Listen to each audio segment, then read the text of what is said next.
Hey everyone, before we get the show started, we wanted to mention that we had to stop recording partway through this episode due to the ongoing fires in LA. Kevin is based out there and his internet went out. He's safe, he's good, all that jazz. But we had to delay the release of the podcast due to the situation. And we also wanted to share some charities and organizations that we think would be beneficial regarding the situation in Los Angeles right now. You can donate to the American Red Cross, the California Community Foundation, the California Fire Foundation, as well as the Los Angeles Regional Food Bank. All of the links to be able to donate to those organizations will be below in the video description. But that's it. Enjoy the show. Hey you! Come, gather around the campfire, and welcome to the party. This is Party Chat, a JRPG podcast where we talk about everything in the realm of JRPG and other Eastern titles. I am your host, Cameron Hawkins, along with my party partner, Kevin Kenson. Kevin, how are you? What's up? I'm doing pretty good today. A tree fell outside where I live, so that was neat. Didn't hit my car, crazy. So that's good. Yeah, that's really good. That's really good. Weathers can be a scary thing. I live kind of like on a hilltop of sorts.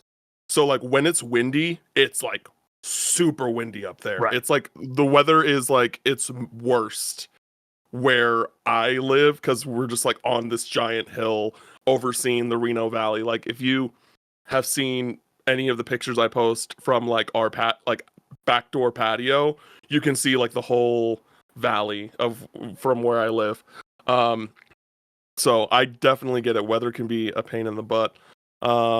But outside of that, how are things? Outside of the tree. Well, I mean, it didn't hit anything, so I mean, you got to figure that out. But otherwise, it's pretty good. It's been good. I put up a video this morning. I actually put up a video and a short and finished some other stuff. I am getting the year on track after being a little bit slow in 24. How about you? How you doing today? Good. I got some potentially good work career news coming down the pipeline. Fingers crossed. Nothing set in stone yet, but definitely fingers crossed. But outside of that, I've kind of been I've been a little sick. I've been in this weird push and pull where my body's telling me hey, you're kind of sick, but not proper sick. And then I'll have moments where I'm just completely fine. Yeah. So it's it never I never started out properly sick. It just kind of has just been push and pulling on me, and I'm like, am I sick or am I not sick? Come on now, what's happening here? Just commit. Let me know. No, that's how I've been the last couple weeks because I got really sick on Christmas, so that was great timing, and I was gone for 4 days. I mean, we talked about this off podcast. I lost 4 days of time. I just kind of came to and was like, what year is it? Time traveled. Yeah, literally, what year is it? I don't even know what day is it. So yeah, I'm mostly back from that, but I still have a lingering cough and some other stuff. I'm like, can we be done now? I feel mostly fine, but then every now and then it's just hey, guess what? You're just gonna feel like crap for 30 minutes. Cool, love it. Yeah, I've been taking Dayquil. I've been trying to drink Gatorade. I'm still bad and I drink soda, but it is what it is. But yes, this is episode 2 of our podcast. We released episode 1 literally yesterday. And we're now recording a day later for episode 2. And we want to specifically do a special thanks to a few people. We want to shout out Matt Lopez, Mitch Dyer, and Michael Hune. I hope I got your last name right, Michael. Because they're the 3 people that have already subscribed to our Patreon. They were willing to. They're gracious enough to give us their money. They enjoy the vibes. They see the potential vision that we are trying to build here, and we couldn't be more thankful. And so for the first thing of housekeeping, subscribe to our Patreon. We have a few rewards that we are trying to that we want to do as for our Patreon members. Including exclusive Discord, where you can talk about really anything, but it's very JRPG focused. We have you get the episode a day early. You get a monthly Q&A episode where you can ask me and Kevin any questions you like. And then we have Campfire Catalog, which is our like JRPG book club special podcast. And the first episode is going to be on Chrono Trigger in the next coming months. So a lot of cool stuff for people that are subscribed to our Patreon. And also you can subscribe to our YouTube channel. You just search Party Chat a JRPG podcast and it should come up. And give us a old subscribe. Even if you listen to it, giving that subscribe just helps get exposure. I'm sure, Kevin, you're a better person. You're a more qualified person to explain why subscribing on YouTube is important. So if you want to say any few words about that really quick. It is and it isn't. Like, watch our stuff. If you watch our stuff, YouTube's going to feed it to you either way, but subscribe isn't always nice. It helps us. More than anything, it's like, it just grows the vanity number a little. I will actually say, and it's maybe because I'm cheating a little bit because I shouted it out on my main YouTube channel, I do think we have more listens on the first episode on YouTube right now than we do across podcasting services. I don't know if you looked at the data on it, but we're sitting at 333 views. Nice. I think like 250 of those jumped out 5 minutes in, but the others kept in and listened the whole way. It's YouTube. That happens. But yeah, but you know, pretty good start there. 21 likes, 100% like ratio. No one listening, please mess with that. Yeah, that's great. Yeah, so yeah, and speaking of likes and ratings and things like that, if you are listening to this on whatever platform you're listening to, give us a 5-star rating. You know, it helps with exposure in that sense too. It's the audio version of subscribing to a certain extent. Not really, but you get what I'm trying to say. It's important to us, and we'd really appreciate it if you would help us out there. And last thing about subscribing, subscribe to Kevin's YouTube channel so we can get him to 1 million subscribers by the end of 2025. Yeah, I'm working on fixing my brain this year as well as a lot of other things. So the videos are coming. I got one up this morning, and I got a lot more coming up soon. I'm actually filming something either right after this call or first thing tomorrow morning. So yeah, I did watch that video. You did a video on Nintendo Switch 2 launch games, like which I may have recorded multiple weeks ago and just sat on for a minute while fixing some other things. But you know what? We're on track now. So 2025, you're getting stuff done. YouTube doesn't have to be. There are people that will release videos like, oh yeah, I did this like 6 months ago. Here you go. So no, there's just always the light paranoia of like, because I sat on it, I had that moment where I was like, man, I'm gonna like get this ready to upload, and then that morning Nintendo's gonna announce everything. Like everything I've just talked about is now invalidated because, you know, like the actual news dropped. I'm like, cool. My speculation was, I probably should have done that video sooner. Yeah, that's part of the game, right? Part of the game. Well, we're gonna get straight into the news here. It's a pretty light news week, but I do think that there's a lot of conversation to be had on like what has been going around both this week and just like over the past month or so. It's kind of like an ongoing thing. But it's in regards to PlatinumGames. Multiple lead devs have seemingly departed PlatinumGames back in December. And then on top of that, Platinum this week lightly teased their 2025 plans. So back in December, people on the internet just kind of noticed that certain key devs from Platinum were seemingly no longer working there after the PG in their socials have been removed. They have disappeared. And the timing of this is funny too, because you know when people started noticing, right? Yeah, it was like shortly after Kamiya announced Okami 2. So yeah, like right after that, people started paying attention. Yeah, and I was definitely gonna dig into that aspect of it all a little later down the line, but yeah, so Metal Gear Rising director Kenji Saito, Astral Chain director Takehisha Tora, Anarchy Reigns director Masaki Yamanaka, and Bayonetta Origins director Abebe Tanari have all seemingly left Platinum. But we do know for a fact that Abebe Tanari is now at Housemarque Games, who developed Returnal, my personal game of the year of 2021. and is now working over there. I don't believe we know in what capacity though, but he shared that back in December on Blue Sky. But yeah, as we talked about earlier, Kamiya left the company a year ago and revealed last month that he has established a new independent studio called Clovers, which is just, you know, his old the old studio Clover that worked on the original Okami and is collaborating with Capcom to make Okami 2. Back from the ashes. I actually want to share a quick story just about that announcement because I don't know, I just thought this was hilarious.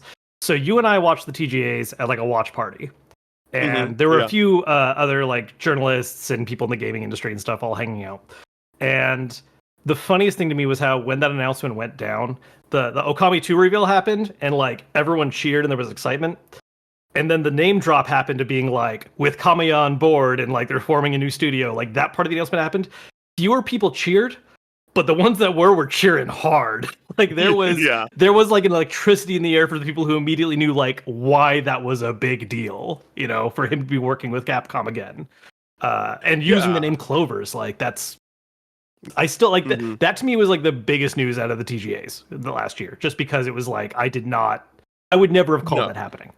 Yeah, I don't think anyone expected it. And I know that like I feel like Okami is this it's not like in the sense by definition like a cult classic, you know, obviously like I think it won IGN's game of the year it came out. Like it is a very like highly allotted title. I just feel like a lot of people didn't play it when it first came out. And so but the people that did play it all like just absolutely adore it. So that it kind of does feel like this cult-ish following that of that game. And so I know a lot of people that were really excited about that, but then and then there's me. I'm like, I've heard really great things about Okami. Like I've heard it's like the best non-Zelda game, but I don't like. I haven't played it for myself yet.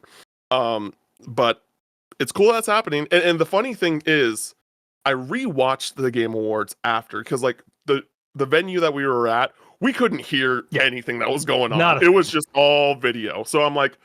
And you know, we're socializing, so we're not always keeping our eyes on the TV. You can see Kamiya behind someone wearing a Clover's the Clover's shirt and everything before it was actually announced. And I feel like that if anyone knew his history, everyone would, like the people would be like, "What is that? He's wearing a Clover shirt. Is Okami 2 happening?" Like, you know, that kind of mentality. Right. But I thought that was really funny in hindsight because, you know, I already knew that it was coming, but like, I was like, oh my God, like they spoiled it ahead of time. It was too specific of a cool detail and not memey enough to like get shared on the internet, you know? Like it wasn't Ben Starr getting blown up by the headlight in his face. Like it was just it did not catch wind. Yeah. It happened really quickly. So maybe it was just like oh, people didn't see it quick enough and register. Who knows?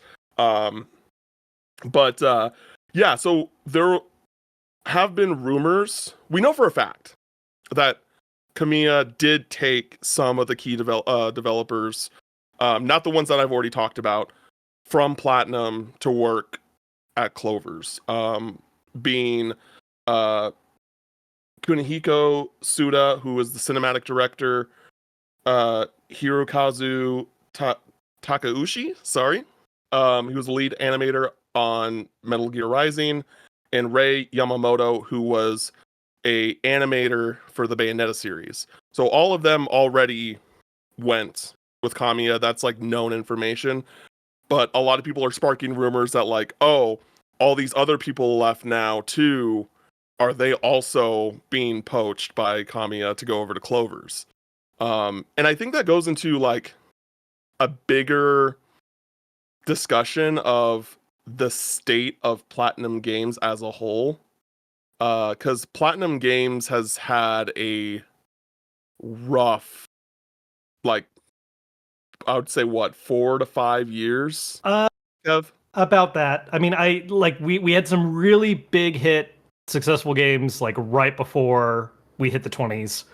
And not that there like is, you know, nothing good that came after that, but it's been not as consistently great the last 4 or 5 years. I think we have like what Bayonetta 3 is like the most, and even that didn't get like unanimous praise like some of the past ones did. Yeah, Relatively. I played through. I did a Bayonetta series playthrough leading up to 3 because I never played them, and they're all on Switch now. And I thought the first one was pretty good, which is the one that Kamiya like directly directed. After that, he was just like an executive producer. I think Bayonetta 2 is phenomenal. Like Bayonetta 2, I think the ending of Bayonetta 2 is not talked about enough from a narrative standpoint. Not talked about enough. And then so I was super excited about Bayonetta 3 because Bayonetta 2 was so good. And I previewed it at PAX West the year it came out.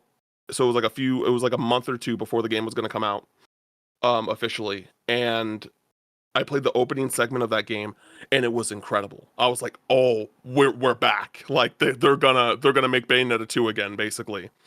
And then I later find out that was like basically the best part of the game. Yeah. Like it just wasn't it. Yeah. I don't think Viola was a good character, and I'm not going to spoil that game, but I'm worried about the future of the Bayonetta series in more ways than one. And so that was like kind of like their flagship thing. Yeah. And so knowing that is in a bad place, in my opinion, has me worried about everything else. Because outside of that, go ahead. Yeah, so if you look at, because I just pulled up like the actual, what is released from Platinum officially in the last, however many years. So the last really strong releases we have are Nier Automata, which they developed alongside with Square Enix, and that was huge. I mean, that blew up that IP, which is fantastic. That was in 2017. 2019, we get Astral Chain, also fantastic, great Switch action game. That game's great stuff. 2020. We have Wonderful 101 Remastered, which I don't know if you followed along with this, but that was actually something that was Kickstarted, and the Kickstarter itself was a mess. I actually backed it, I will say right now, and I got my physical copy, and I did not back for anything higher, which turns out in retrospect was kind of a good thing, because there were all kinds of issues that happened, and even my physical copy came way later than what the promise was, which I kind of always assumed that with any Kickstarter, but it didn't get a great reaction from a lot of the people that, supported it. After that, we get World of Demons, which I will admit I have not firsthand played, but I've heard fantastic things about. What is that? Well, it was an Apple Arcade exclusive, and you'll notice I said was because it's been delisted as of the start of last year, so it's gone. Like there is no like regular way to play this game. Wow. Okay. It was supposedly cool. I know a few people that were really into it. I never got around to checking it out, and as far as like legitimate ways of playing it, it's just gone now. Not a great tone either, for different reasons. Soul Cresta, which I think is a vertical shoot 'em up. I don't know a lot about that one, so I'm just gonna move on. Babylon's Fall. This was Babylon's Fall, baby. Definitely. I beat Babylon's Fall. I actually had a group of friends. Shout out to Brendan Groom and Lucas White. I'm sorry if I forgot anyone else, but those two homies, we actually were let's beat this game, actually see it through. And I'm not saying that they had something there, but there was some good stuff in Babylon's Fall. There really was. And because that was another game I did the preview for at IGN, and I'm like, this game is not ready to come out. I remember I was at the Game Awards, and they announced that it was coming out in March or something. And I involuntarily laughed out loud because I couldn't believe it. Yeah. I literally was just like, there's no way this game is coming out. Y'all are what? No way. But they did, and I was right. But yeah, Babylon's Fall, man. That was a tragedy. Yep. And then after that, Bayonetta 3, which we've already touched on. And then last year we got Bayonetta Origins, which I heard good things about. It was different. Yeah. I've heard it's great. Yeah. So that it's all, and that's been it. So Bayonetta Origins specifically seems like a pretty good recent note. But after quite a few different games having different kinds of problems.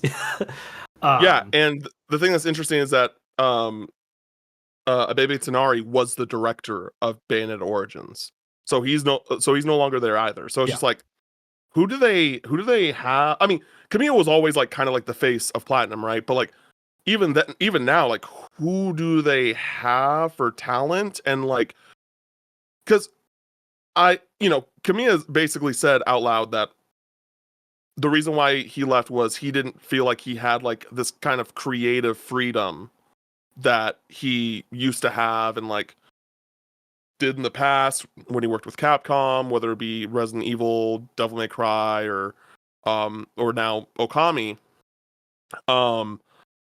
And so I feel like, and just from like Platinum's recent kind of history, we're seeing a lot of like them them serving more as a third party studio to make games for more first party or like major third party companies, right? Sure. And that's not like what a lot of people knew Platinum for. And like when it I was like outside of Bayonetta 2 and Bayonetta, like the post Bayonetta 1, right, in that series, it was Platinum was doing its thing everywhere, and then like they had Square had them do Nier, Nintendo had them do Astral Chain, to the point where like Nintendo was just like, we want more Astral Chain, but now that the director's gone, I don't think we're gonna get more Astral Chain. I don't think that's gonna happen, and that sucks because that was a really good game and one of the more like niche and unique Switch exclusives.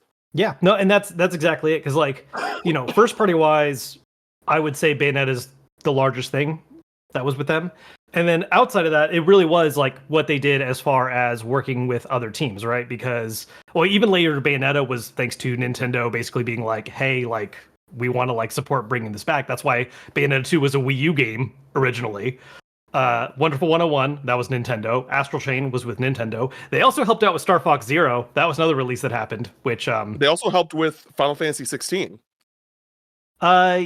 Yes, that was a smaller support role, I think. It was a small support role, but they did help with that as well. And so it's just like, that's the thing, right? Is like all these other IPs that they have worked on before. Not that I necessarily thought there was any chance of us getting another Metal Gear Rising out of them, but like, when it comes to stuff like Astral Chain and even Nier, it's like, what does that mean for those franchises as far as like having these teams available to work on them? Because it's not looking great. They had one name announced that I don't think we ever got full details on. I think it was just called Project GG. We got like a 5-second teaser. And that is like the only project I think we know of that Platinum's working on. There's been no real word on that further as far as I've seen. Can I just say this out into the ether? It's never going to happen. But can I just speak this out into the ether? After the Okami sequel, Scalebound. Coming up, Scalebound, please. Bring back Scalebound. Who has that who has that name and IP power? Is that Xbox or is that I'm pretty sure Xbox owns the IP name for Scalebound. Interesting. So do it please. But going back to Platinum though, I do think I guess like what would gain more perspective here is like how big Platinum Games is as a studio, because like I just feel that over the past kind of few years they're biting off a little bit more than they can chew. Like I just want them to make just like original ideas again, instead of serving as this like work for hire support studio, or like, hey, we're paying you to make this game for us. And we don't know if Astral Chain was like a thing where like Nintendo was like, hey, we want you to make an original IP. We will, we own the IP, we own the name or whatever. And you can just make what you want. I don't know if that's how that deal went through. That I'm perfectly like okay with. I just want some like original new creative ideas. But again, just where we've seen all these Platinum people leave, I just don't know what that studio looks like now and like how big that studio is. And it just makes me worried about the future of Platinum Games. Yeah.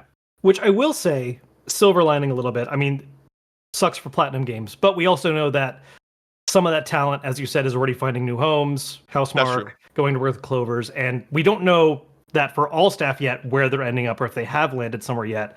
But hopefully they do, because ultimately, you know, it is teams and people that make these games, and maybe there's a reason why.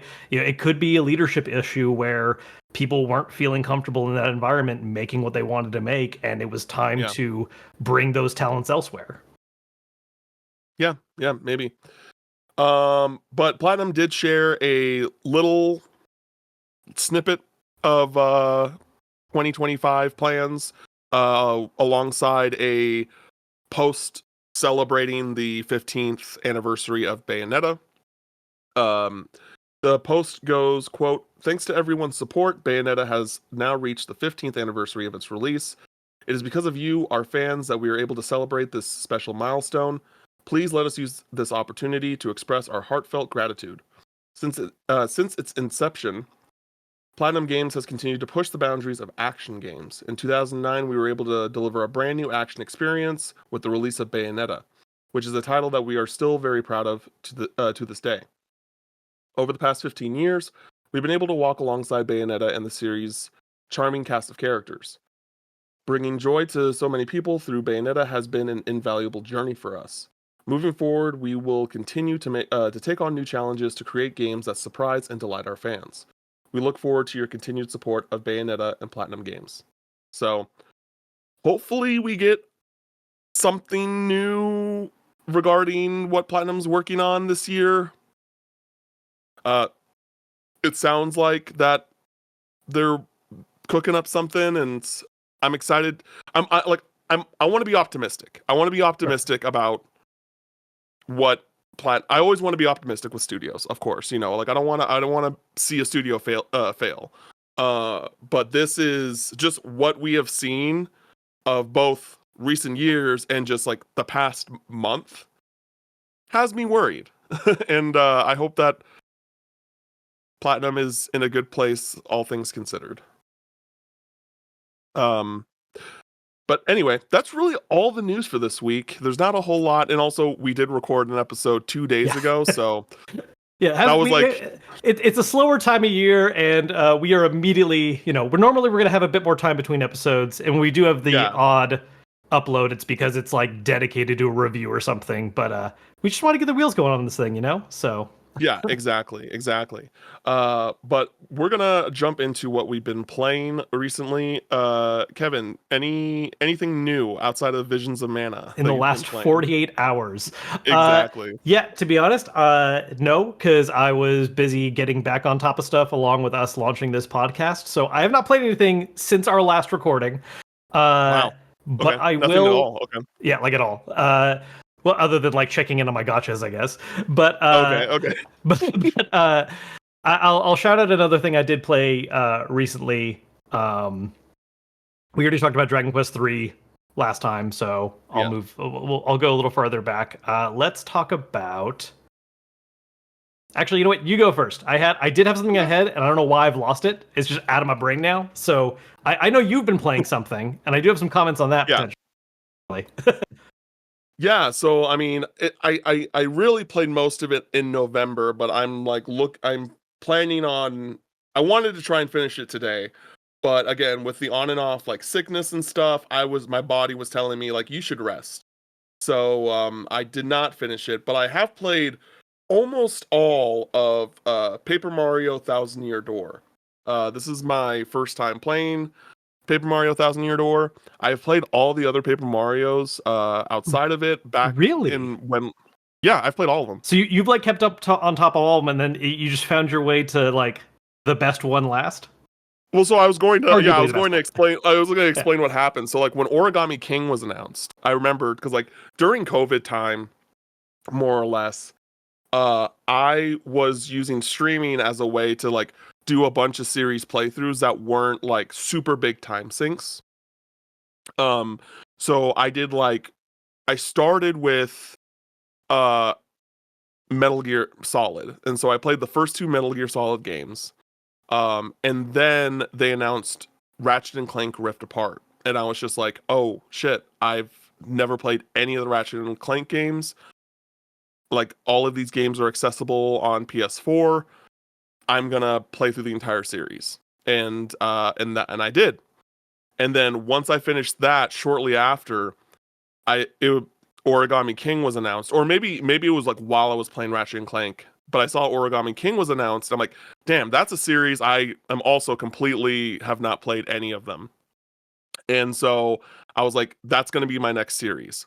So I played Paper Mario on the Wii U Virtual Console, and I thought it was pretty good. And then I got to Thousand Year Door, and I was like, this is the one issue because I don't have a GameCube. I don't have the ability to really stream this. So I emulated it, and I got to chapter 3 of the game, I believe. And the next time I opened the game, my save was just gone. And I'll talk about it more later, but there's a particular reason why I did not want to restart from the beginning. And then I played the rest of the series, and before playing Thousand Year Door, and I know this is probably a hot take, but I think Paper Mario Color Splash was the best in the series. Like it is a shame that game has not been ported to Switch. Like, out of the games that are left, that is like my number one that I want ported. Like, I know people really want Wind Waker Twilight Princess, and then there's like Kirby, and there's also Star Fox Zero, and like there's still a few first parties that could definitely get ported, but like that would be the one for me that would get me really excited. And a lot, not all, but a lot of the reasons why I really like Color Splash, I found in Thousand Year Door. And I think if Thousand Year Door came out in 2024, like first time, it would probably be my game of the year. It is like people saying like, oh, this is one of Nintendo's greatest games. This is one of the greatest games of all time. I see it. Yeah. I totally see it. I have my issues with it. I 100% do. But it is a really impressive game. Talk about your history a little bit with Thousand Year Door, Kev. Sure. Yeah. So I was also late to Thousand Year Door. I didn't wait entirely until the remake, although the remake is the first time that I've done it entirely start to finish. I missed out on a lot of the Paper Mario games for a while, and I went back to them later. In fact, I think the first one I actually played on my own was Super Paper Mario. And so I had just missed it. And then once I had met my wife, Christine, she loves the first Paper Mario. She also loves Thousand Year Door, and she likes later games in the series too, but like she loves the first one. So together we played through that one and then started Thousand Year Door and I think we got like 3/4 of the way through, and for some reason we stopped. I can't remember why. And then I later on check out some other ones again. And like for me, Thousand Year Door is absolutely like, I wish that continued to be the blueprint for what Paper Mario is. Not that later ones weren't good. Like even Super Paper Mario, I think, is a great game doing its own different thing. But I don't like it for the reasons that I like Thousand Year Door, or even the first Paper Mario. Those ones felt like they were really spiritual successors to what Square had done with Mario RPG. Super Mario RPG. Doing their own thing a little bit. They kept some concepts like doing time mechanics, but the whole partner system's a lot different than the party lineup. But it has that vibe, right? Like you have the party members you meet, you have this kind of RPG formula. It's a little more traditional Mario in the mix because it actually is first party Nintendo. But like I absolutely ate that game up. Like I love it. And I wish we got another Paper Mario that was a bit more authentic to that style, especially when it comes to like the partners. I don't know why that got like shied away from later and done differently.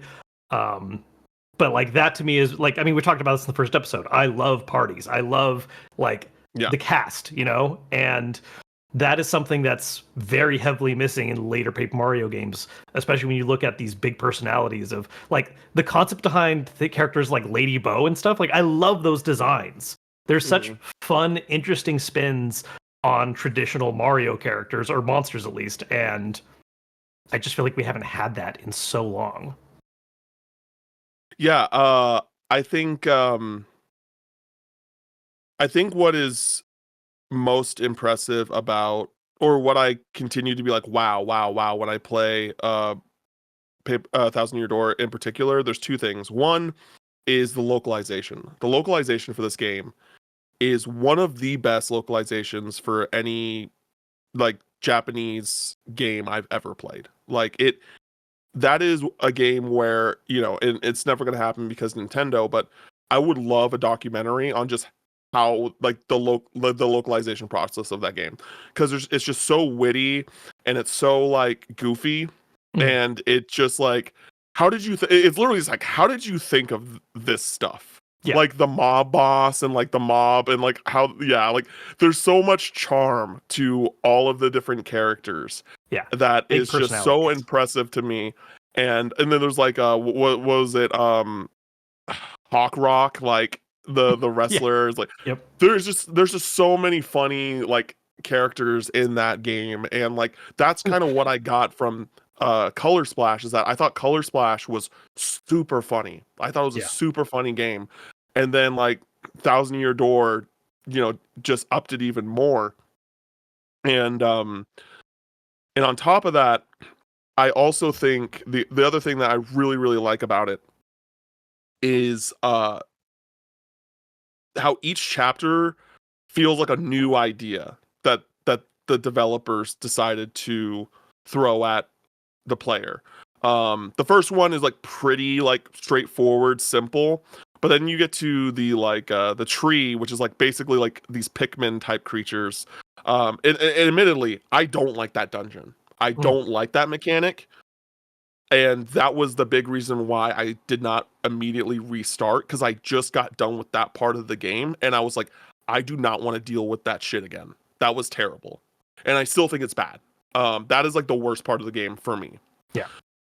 But then it's just like, hey, you're gonna take a I'm not gonna go into like the main plot spoilers, but I am gonna kind of talk about like some of the chapter by chapter stuff, which is makes this game to me super special.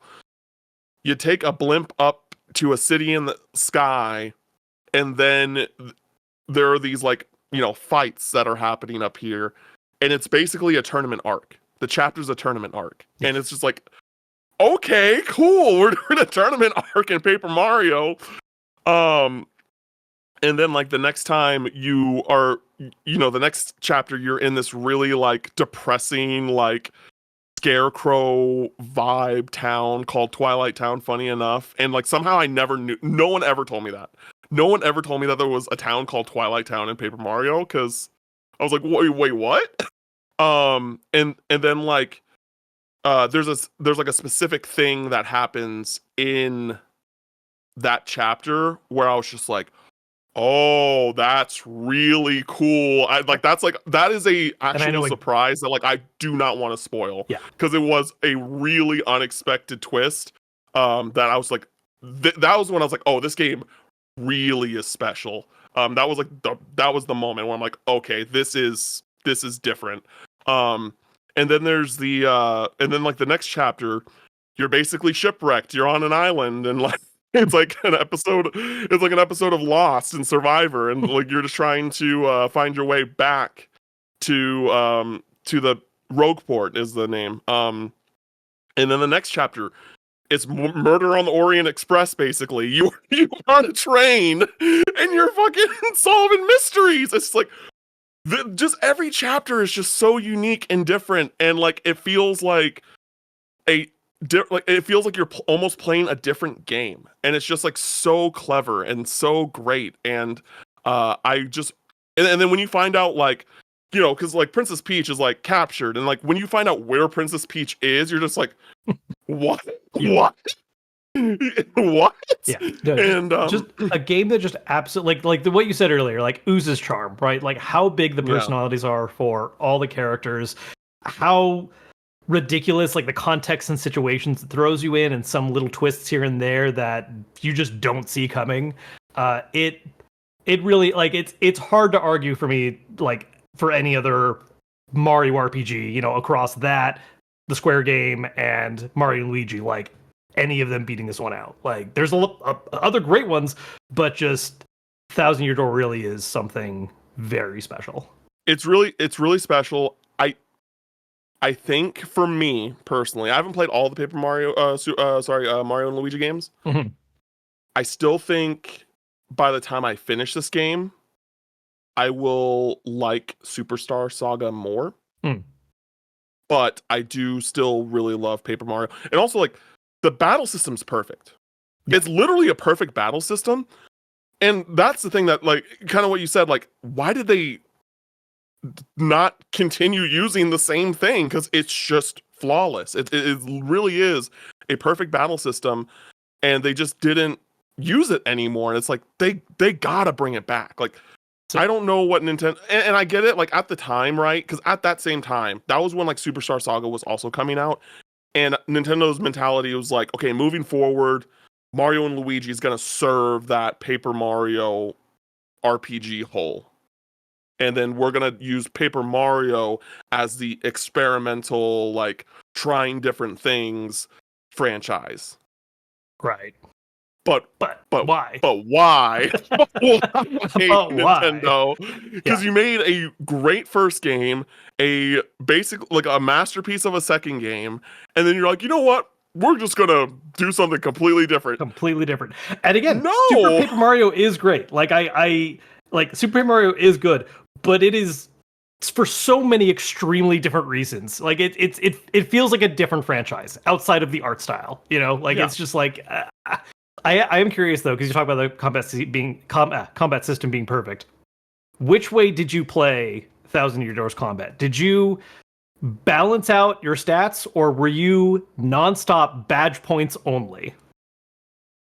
I definitely focused more on my flower points. Okay, yeah, because Yeah. the funniest playstyle is doing like all badge points. It's a little bit of an adjustment at the start, but you hit a point where your damage output is so silly and stupid. Like you're OHKOing bosses. Like you are just as long as you don't mess up on your timing for things, you just have raw stats and don't care. It's great. You have 5 HP, doesn't matter. Yeah, because my mentality is just like, oh, a lot of these moves attack multiple people at once, and normally you're fighting mobs. So I was just like, I'm just gonna use those moves to be able to like do a bunch of damage to everyone at once. Yeah. But that I would love to see like a badge point like speed run or something like that to see what the difference is like. Yeah. It's fun. But yeah, I think this game is really, really great. I'm super happy. Even before like I played it, I was super happy that they announced that it was being ported. Because that was definitely like one of the top games that was like stuck on the GameCube, and there's still plenty of games that are stuck on the GameCube, first party or otherwise. Oh yeah. Skies of Arcadia, Sega, where is it? Come on now. Fire Emblem also the God, don't even get me started on and Wii ones are so good, and they're so expensive now. Like don't get me started on Path of Radiance and Radiant Path of Radiance. Like that. I want to play those games so bad, but yeah, just gonna cost you. So, Kevin, do you remember what you were playing recently, or did you get I mean, not recently, but I'm gonna go back again. I promise next show I will actually be on top of playing things again. It's just been a getting my stuff together. But we talked about this a little bit in our test one, and I want to bring it up again because I think it's awesome and neat, and I want to talk about it more. Unicorn Overlord. Okay. Look, great year for RPGs, and this is one of the ones that I think it had its niche audience, but it, fell off to the wayside a little bit because, again, great year for RPGs. I mean, there was a lot of stuff to talk about this year and play and keep on top of. But this one is definitely one that's like a little more special to me personally, just because of Well, one, I love Vanillaware. Like Vanillaware is one of those devs where like I'm just there day one. Like I don't care what genre it is. I don't care what like the pitch is for the story. I'm just there because So no you've matter played all what. their games? Hmm? You've played all their games? I all the ones that have come out in the West. There are a handful that have not been localized at all. But I've been on top of them. I will say I'm a little lukewarm on one of their oldest games, which is Grim Grimoire. Like it's neat, Oh, but I okay. don't love the core gameplay in it. Okay. Although It's a it still has platformer, right? beautiful.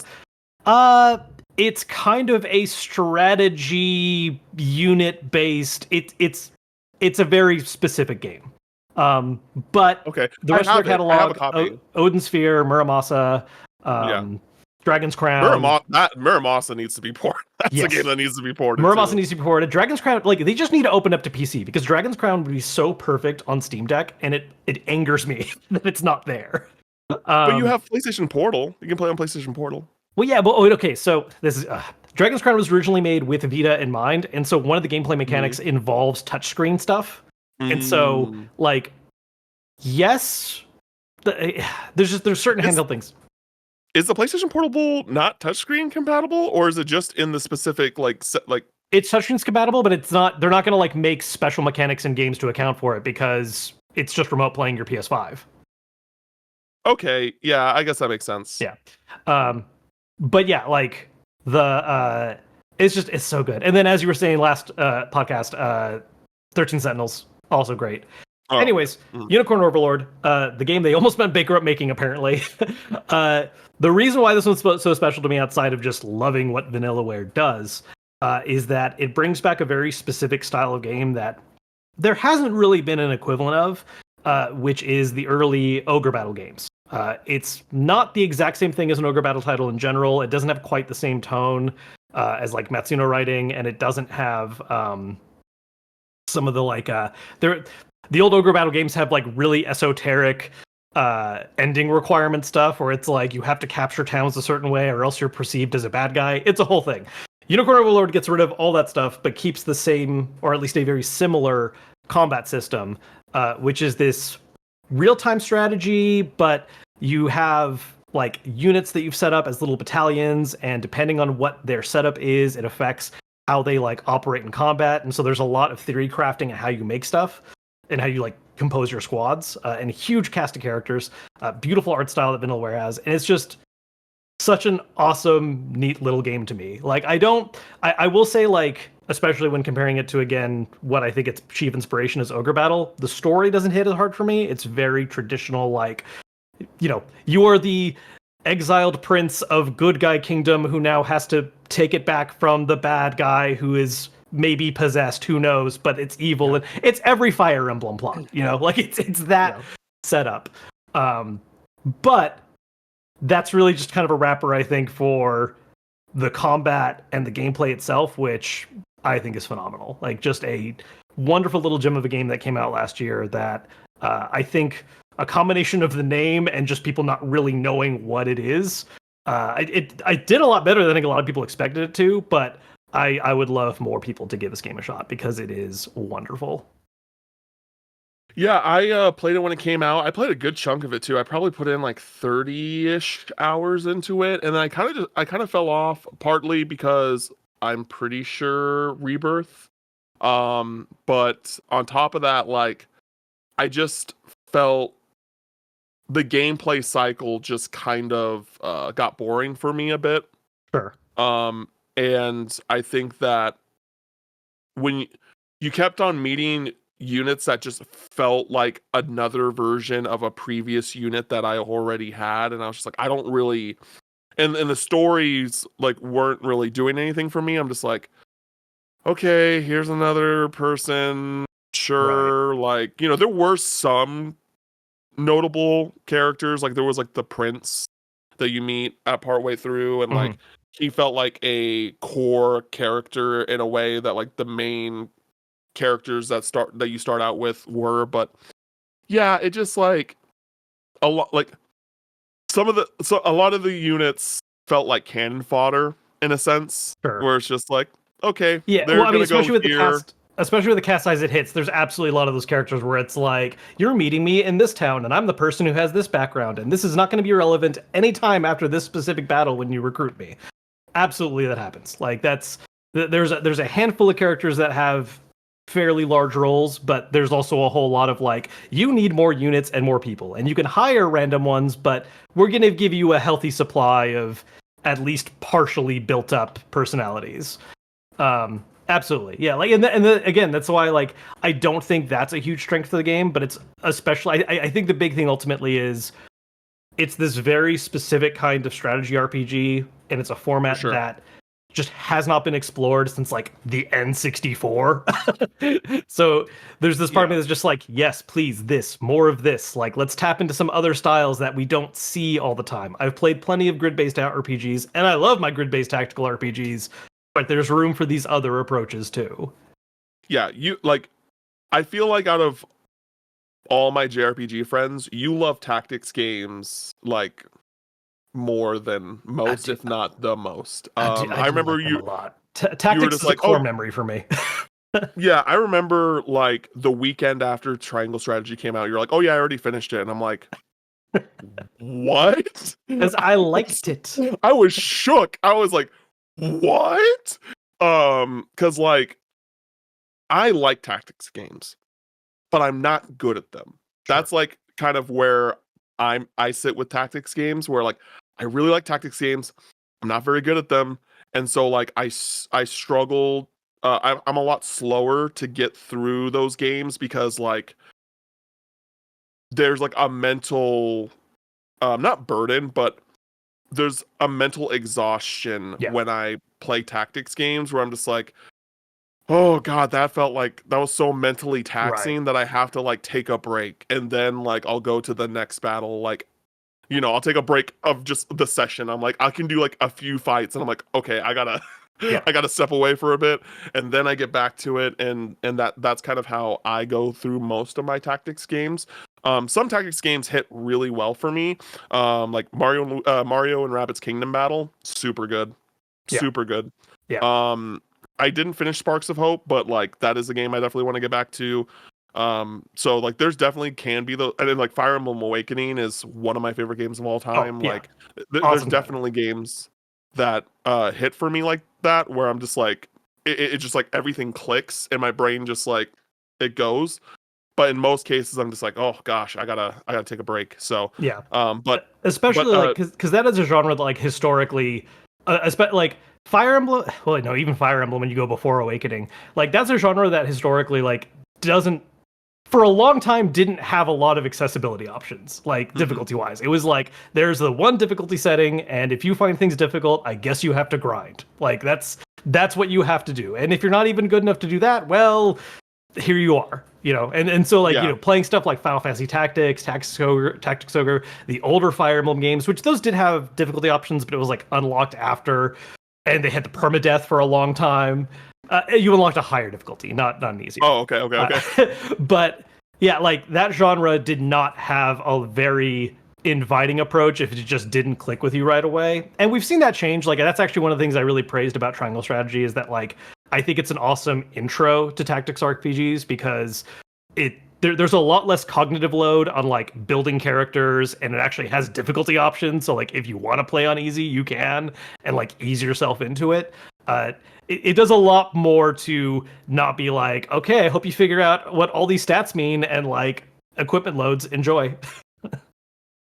Yeah, I mean, you know better than me. You know better than me about all that stuff. The tactics is like again a series like a subgenre that I really like, but I'm not super knowledgeable on, and that's why we have two people on this podcast, so we can cover all the bases. Yeah, I don't know a thing about anything Falcom right now. I'm working on it. Yeah, you're working on it. You're trying to see the light. You're trying to see the light. But I did want to mention regarding to sales, they did announce, Atlas announced that Unicorn Overlord sold over 1 million units as of September 24th of last year. Yeah, so that's a success to them, I'm sure. Especially that specific of a game. Like that's like that. I don't know I never know with some of those titles like what the actual business goal is, because I'm like, I'm excited. I don't know if the market's there for this, but I'm into it. And so it's Yeah, always very happy. I'm always happy to see the situations where it's like, oh, cool, it paid off. Great. yeah. Vanillaware is just like the niche of the niche. It feels like because like when I remember both when 13 Sentinels came out as well as Unicorn Overlord, like the small group of people that played those games, when it got the one TGA nomination, everyone was like, yes, Yeah. like let's go. Well, and like I said too, like they're a dev where they do like change things up a lot. So there's some games that are a little similar. Like they have a couple 2D platform action games with like Odin Sphere and Muramasa. But then it's like, hey, do you want to play a dungeon crawler RPG beat 'em up game with Dragon's Crown? It's like, well, okay, sure. And then never mind. What about a visual novel with strategy mech combat? How about that? Like, sure. Like Yeah. they make good, cool stuff, but there's also a degree of like they take risks. There's no guarantee that if you like one of their games, you're going to like all of them because they try different things. It's worked for me, but I can definitely see how it wouldn't for everyone. Yeah, and you know, a lot of Japanese devs just are at the like on their hands and knees when it comes to Vanillaware. They will like they say things as far as say like Vanillaware is like a necessary game developer like in the gaming space. Like they are crucial, and like they just have such a high level of respect for them. And so like I really love Vanillaware. I need to play more of their games because I've only played 13 Sentinels and Unicorn Overlord, but I have outside of Muramasa because that's on the Vita, which I could still buy. I have a Vita, like I can still definitely make that happen. But like I have all the other ones that have been localized to the West. I need to play them. I need to get to them eventually. But Well, let me know when you hit up Dragon's Crown because we can make a party. I'm down. I'm always down to do some fresh playthroughs. is that multiplayer? Oh yeah.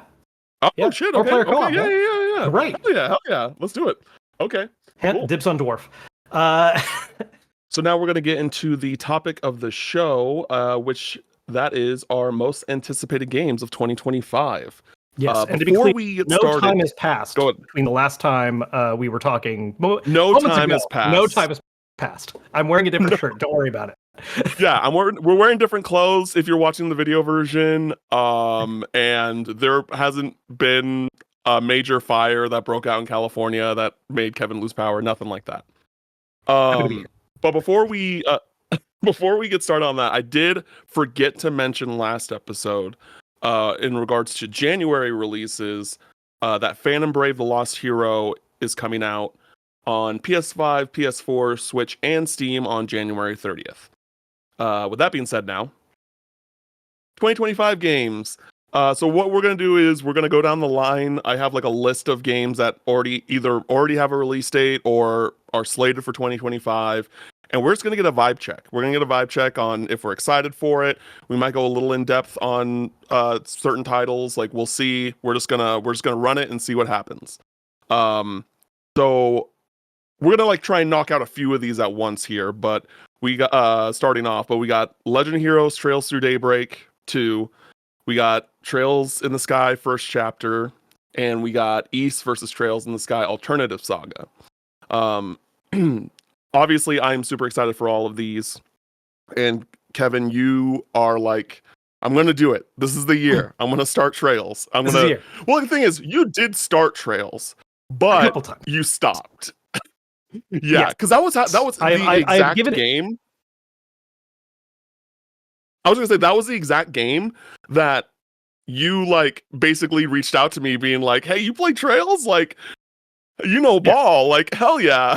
So like I know it's good. I know the reputation is there, and I have like false started it. And it's never because like I disliked what I played. It was more of like I started it up and then the timing just wasn't right? Something else came out or work came up or whatever. I just wasn't able to time in. And I've been saying this a long time. Like, I remember working at GameStop, seeing like a PSP copy on the shelf being like, I should pick that up and play it sometime. Never did. And it's more expensive to grab that version now. But I have it on PC. And so like, I want to start it this year. I want to play it before the remake comes out. Like, I already told myself I wanted to start working on the series this year, but especially with First Chapter coming out now, we don't have a release date yet, right? Like, not even a seasonal window. fall 2025. Fall. Okay, so I do have some time, but I'm not gonna push my luck. I want to get that done before it releases, and maybe even work my way through because it's like a part 1 of 2 technically, right? There's also SC right after. Yeah. Yes. It is a part 1 of 2. It's not like first game and then sequel. This is a 2-part story, Naruto Shippuden type vibes. And I will say for those that are listening that may be super intimidated by the Trail series, because it's, it is a series kind of like Kingdom Hearts where you got to start from the beginning and you got to play them all the way through to like get everything out of it, in my opinion. I know I have plenty of friends that don't feel that way, that they're like, oh, you can start at the most recent arc and you're good. I don't feel that way. You can, but should you? I don't think so. And so with that in mind, like, to kind of ease your worries a bit, the first game is like 30 hours. It's like 30 to 35 hours. It's like kind of like a Final Fantasy length title. There are definitely titles in the future that are much longer. I'm not going to deny that, but the first game is a solid length, not too crazy. And I'm confident enough to say that if you are not like all in by the end of the first game, just stop. Just be like, that series is not for you. But I also have never met anyone that has felt that way. So, So speaking of series length, the other one coming out, Trails Through Daybreak 2, is that the latest timeline-wise one as far as like what the West has gotten? Or is going to get? What the West has gotten, correct, yes. And what number is that? Like, where are we at number-wise if you counted games? That's the 12th game in the series.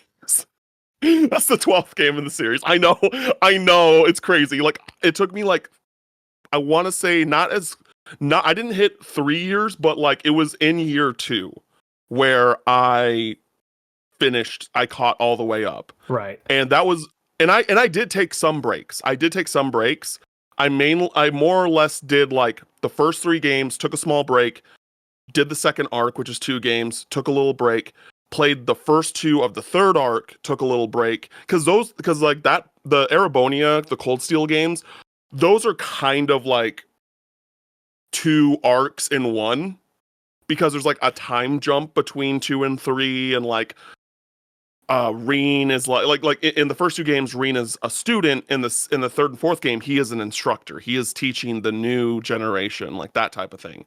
And so, there's definitely ways to go about the franchise where you don't feel like you have to just play him back to back 12 times. Right. Take your time with it. But I will also say that, like, if you the longer you take your time with it, the longer it's going to take for you to catch up. And like, in my opinion, that game does such a great job at world building and storytelling and characters and like things like that, that you are going to want to just keep playing these games. Like, it's just that good of a series. And so I'm really excited that people are going to go back or like get to experience the first game in like a more modernized way, because I know that it doesn't really apply to me and you, but a lot of people just don't like playing old games. And sure. And I think that sucks. I think like y'all, similar to like anime art style, I think y'all need to get over that shit. But that's just the reality for some people. And so, I've had many people tell me, especially since the remake was officially announced, hey, should I play the original on Steam or should I wait until the remake? And I'm like, I think you should play it on Steam and then play the remake later, because again, this is a part 1 of 2 story. And the way that first game ends, you're going to be pissed that you're going to have to wait for the remake of the second game, which hasn't even been confirmed yet, which it is. I think it's going to happen. But they said that, like, hey, it depends on how it sells. I would just play the originals and be able to kind of progress the series at your own pace. And I'll also say that, like, I think that though the art style and the presentation of the original Sky games specifically, it adds to it. There's the art portraits and like the character portraits and like the way that the world feels, there's this like kind of like medieval European vibe to Liberl. And I think that the way that they present that in the original heightens that for me. And so when before the remake was announced, it was kind of like the worst kept secret. Like people knew that it was coming. Or it was highly assumed that it was coming. And I was worried that they weren't going to nail that liberal charm that the originals give in a 3D, in like a full modernized 3D space. And so far, I think it looks really good. Like I'm optimistic. I don't know if it's going to be perfect, but I'm very excited about it. And we'll see what happens, but I can't wait. But yeah, and then the East versus Trails in the Sky Alternative Saga, which is like this kind of unique fighting game that Falcom made a long time ago, like 15 years ago at this point, I'm pretty sure.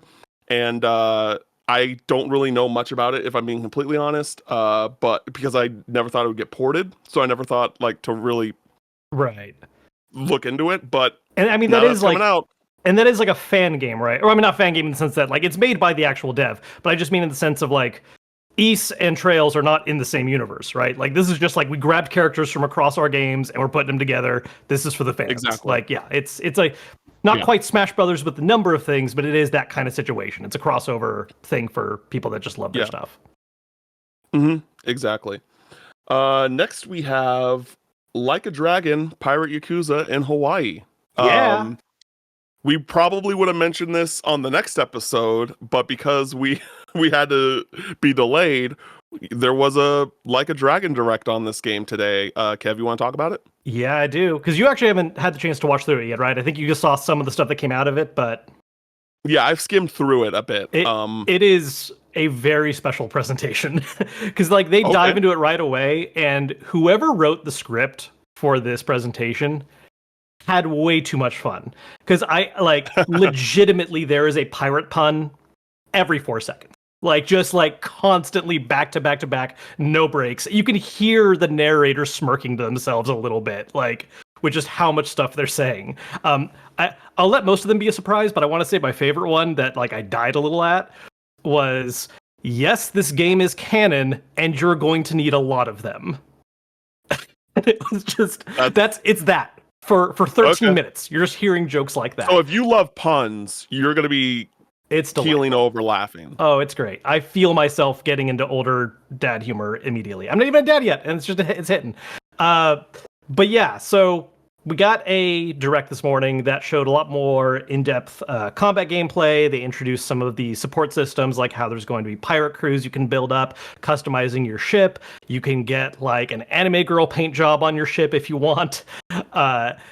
As well as going over a bunch of the mini games in the series. We're seeing Dragon Carts back, which we already knew before, but you see a little bit more of it, and just a lot of the Hawaii stuff now having this Majima twist to it.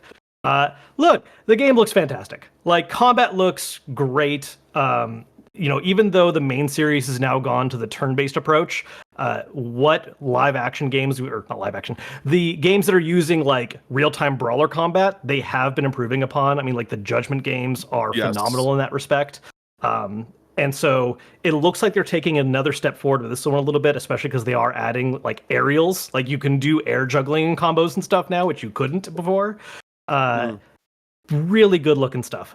I will say, and this is something that you and I have talked about a little bit in the past, Pirate Yakuza is this game where I'm sitting in a slightly awkward position with, because look, I'm hyped. I'm super excited. I'm going to love it. I'm going to eat it up. It's going to be a great time. There is the smallest part of me, though, that's just a little salty about it, only in the sense that Majima is a character where I feel like RG doesn't entirely know what to do with him. Like, I think there have been different phases of how to handle the character, because originally he was kind of just a supporting character in most of the games. He showed up, he had a place in the story, and then when they kind of soft rebooted things a little bit by doing Yakuza 0 and the Kiwami remakes, they really expanded his backstory and personality a lot more. I mean, he's half the game of Zero.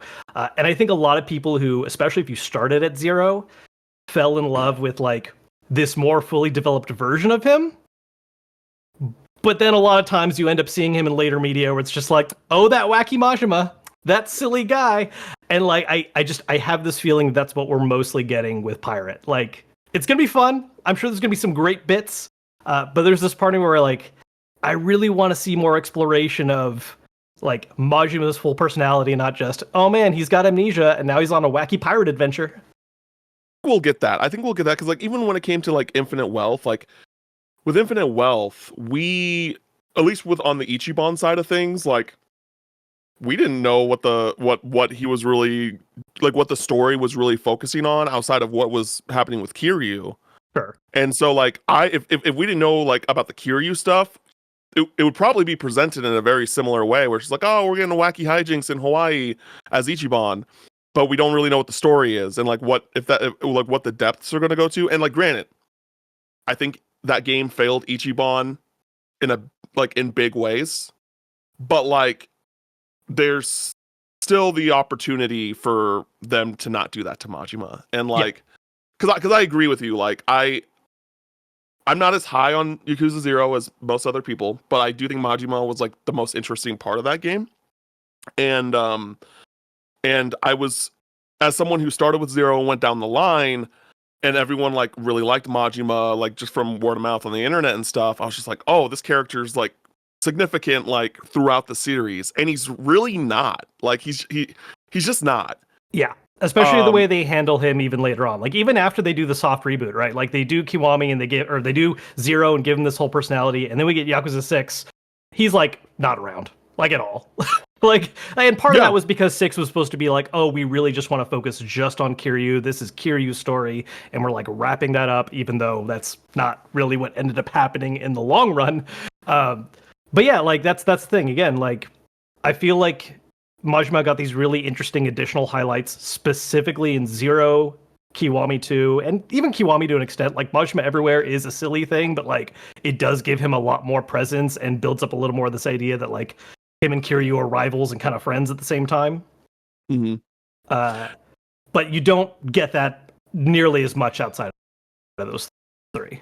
Yeah, I agree, and so we'll see what happens. I'm super excited. The ship combat looks amazing in that game. Like genuinely like great. As someone who like loves Assassin's Creed, Black Flag, and like other games with naval combat. Skull and Bones, baby. This looks yeah, I haven't played Skull and Bones yet. I want to give that game a chance, TBH, but I bought that game for like when it was like $10 at Best Buy or something. And I was like, okay, I want to check this out. But anyway, yeah, like a dragon, Pirate Yakuza in Hawaii. Next game, arguably the most like anticipated game for the first half of this year, Monster Hunter Wilds. Yeah, like I'm super excited about this game. I'm really scared. I'm scared that the game's gonna eat up so much of my time once it comes out. Yeah, I have so many friends that want to play it. Sure. And so I'm just like, all right, let's play it. I like Monster Hunter, so yeah. No, I have a buddy that's way where I know I'm losing him for like at least 2 months. Like he's just gonna be that's his. He goes to work and then he plays Monster Hunter. He's gonna rack up 1,000 hours in like record time, just knowing him. I will say Monster Hunter is a franchise that like I really, really like Monster Hunter in concept.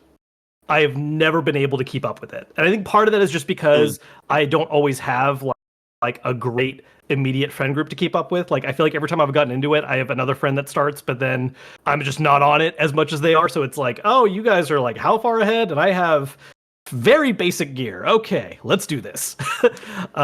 But you know, each time there's a new one that comes out, I want that to be the time it's different because I do dig it. Like I did do an early preview actually for Wilds. I got to play it a little bit and like it's fantastic. It's awesome.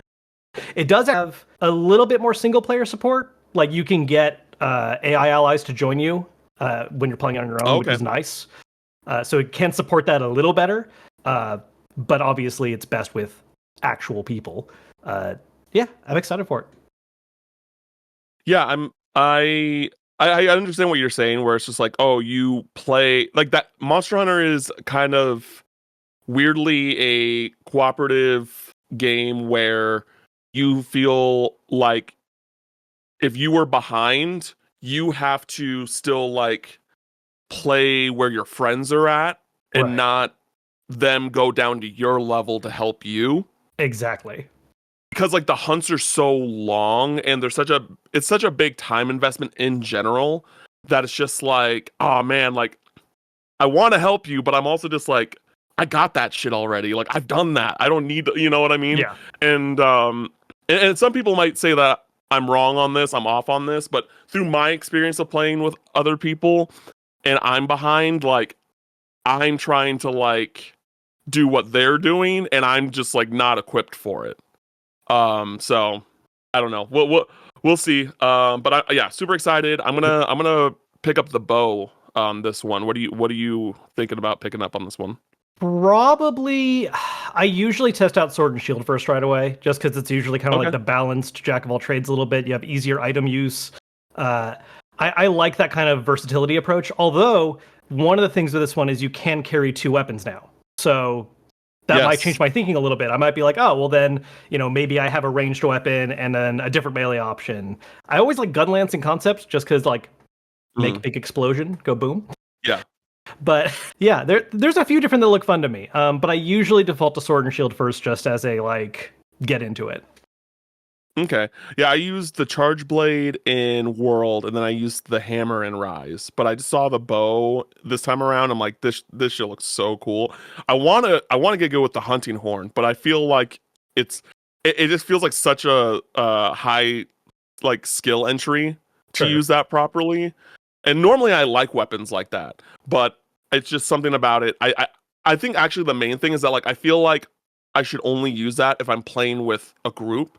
So when I'm playing in single player, I just feel like I'm not getting the same level of use out of it. Sure. And then like how do you So practice that when you're playing like you don't want to use it when you're by yourself, but then you also don't want to be a guy who doesn't know how to use it when you're with your group. Like, hold on guys, which button does yeah, what with this exactly. thing? Well, I mean, hey, that's where Yeah, the double exactly. weapon thing though might be coming handy, right? Like That's true. you can do bow and hunting horn, and then you got you know what to default to if need be. Yeah, that's fair. That's fair. Next we have Suikoden 1 and 2 HD remaster. I haven't played any of the Suikoden games, but I assume you have, Kevin. I sure have. That's a personal favorite of mine. Okay. Yeah, man, I'm super hyped for this one. So, it's kind of funny because we've been waiting on this for a while now. Like Konami announced it and then just kind of didn't say anything for a while. Like they showed a little bit of gameplay and they're like, "Yeah, we're working on this," and it was supposed to come out last year. There's all kind of theories why it didn't happen. We did get Eiyuden Chronicle, which is like the spiritual successor made by the original people, at least like lead talent. Rest in peace, sadly. Yeah. But now we are finally getting the 1-2 remaster. For people that aren't familiar with the franchise, for the most part, these games are standalone, but they are in the same world. And I would say more so than a lot of them, 1 and 2 have a little more direct continuity. Like there's a lot of characters that are like party members in 1 that will show up in 2. Some of them are party members again, some of them Oh. aren't. So there's a little bit more direct connectivity. There's some other interesting aspects of that I don't want to spoil for anyone that checks it out, but there's a good reason for them to ship these two together as part of a remake.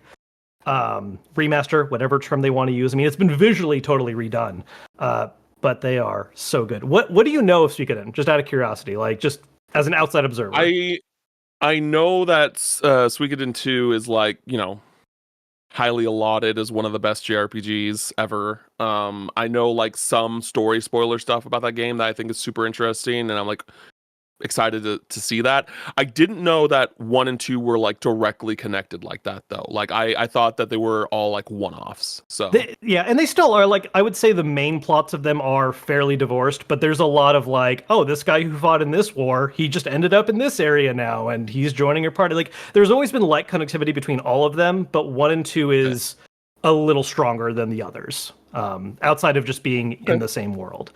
Yeah, for anyone that doesn't really know the franchise, so I'd say the biggest things to know about it right away. One of the big gimmicks with this thing is that in Suikoden games you have 108 characters total. Not all of those are party members. Some of them are just like support NPCs where it's like, oh, I recruited this guy and then they open up a blacksmith in my home base. Cool. Or this person just has a lot of plot importance but can't fight at all. Still, they technically get recruited, so they're part of the 108. But you still hit like 60 party members overall. And to balance that a little bit, it's a lot. To balance that out a little bit, you do have a party size of 6, so it's not just like pick 3. You have a little bit of room to mess around with it. But huge cast of characters. Obviously, some are going to end up with a bit more personality than others, but I feel like they give you a pretty good number that are interesting and like serve a role in terms of filling out the setting a little bit, representing different origins and parts of the world, that kind of thing.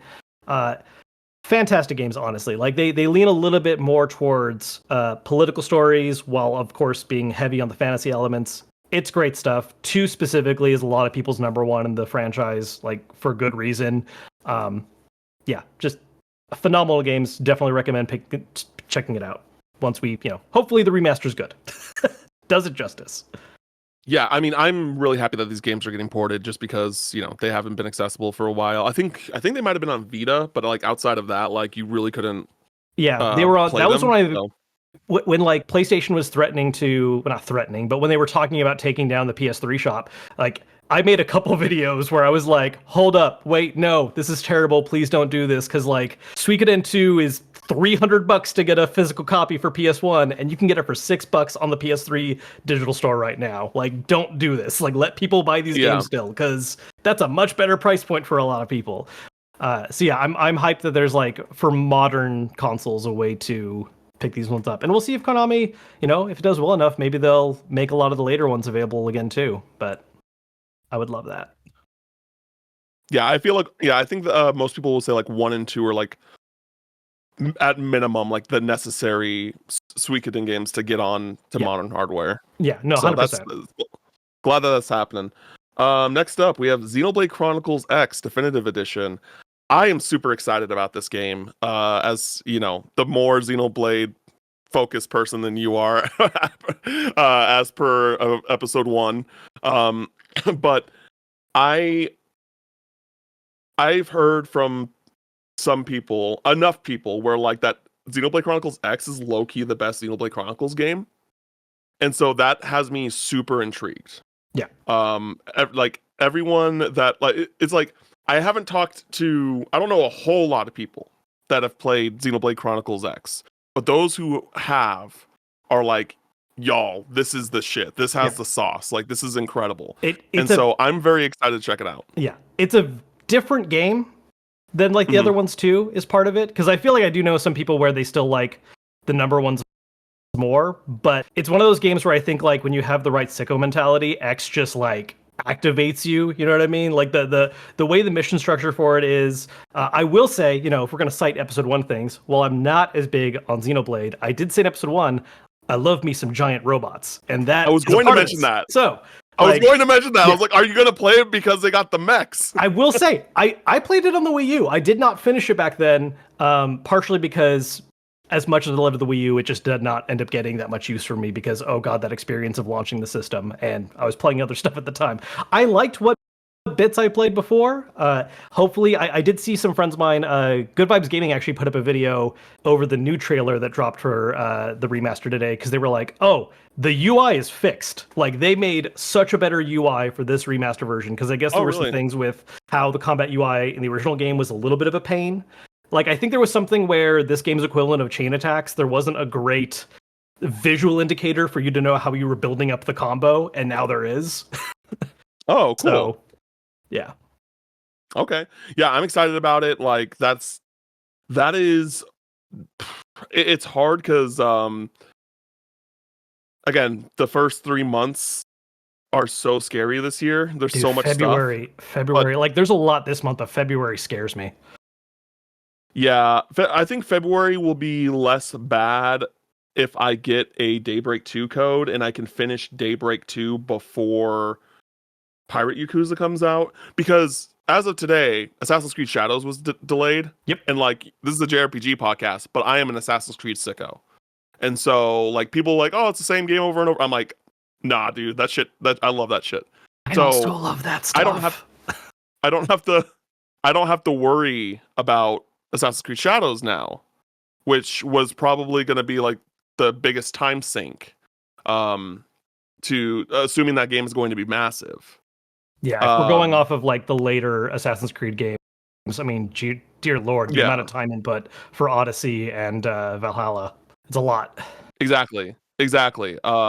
And so knowing that that has been moved out of February, I'm a lot less scared about February. I mean, there's still like some big stuff that's like not JRPG related, like Kingdom Come Deliverance 2, which is a game I'm definitely interested in after playing it at PAX West last year. I had like no interest in that game, and then I took an appointment to play it, and I'm like, this game has a lot of potential.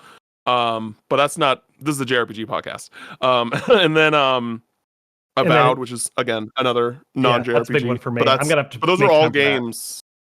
Yeah, those are all games that we want to play still, and so it's February is still pretty scary. Anyway, I don't know if I'm gonna. I want to get to the whole point of all of that was that I really want to play Xenoblade Chronicles X like right when it comes out, like day one.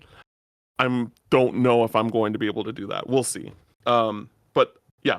So the next game is Atelier Yumia, The Alchemist of Memories and the Envisioned Land. Long name. I really want to play the Atelier series. I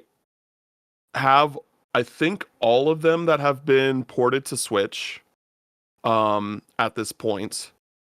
And the main reason why I haven't played it recently is just because I've been trying to do other series playthroughs. Like I've been doing Ys and Dragon Quest, and after that, I want to go back and like play through and actually finish like the Final Fantasy games I've never finished and seen all the way through.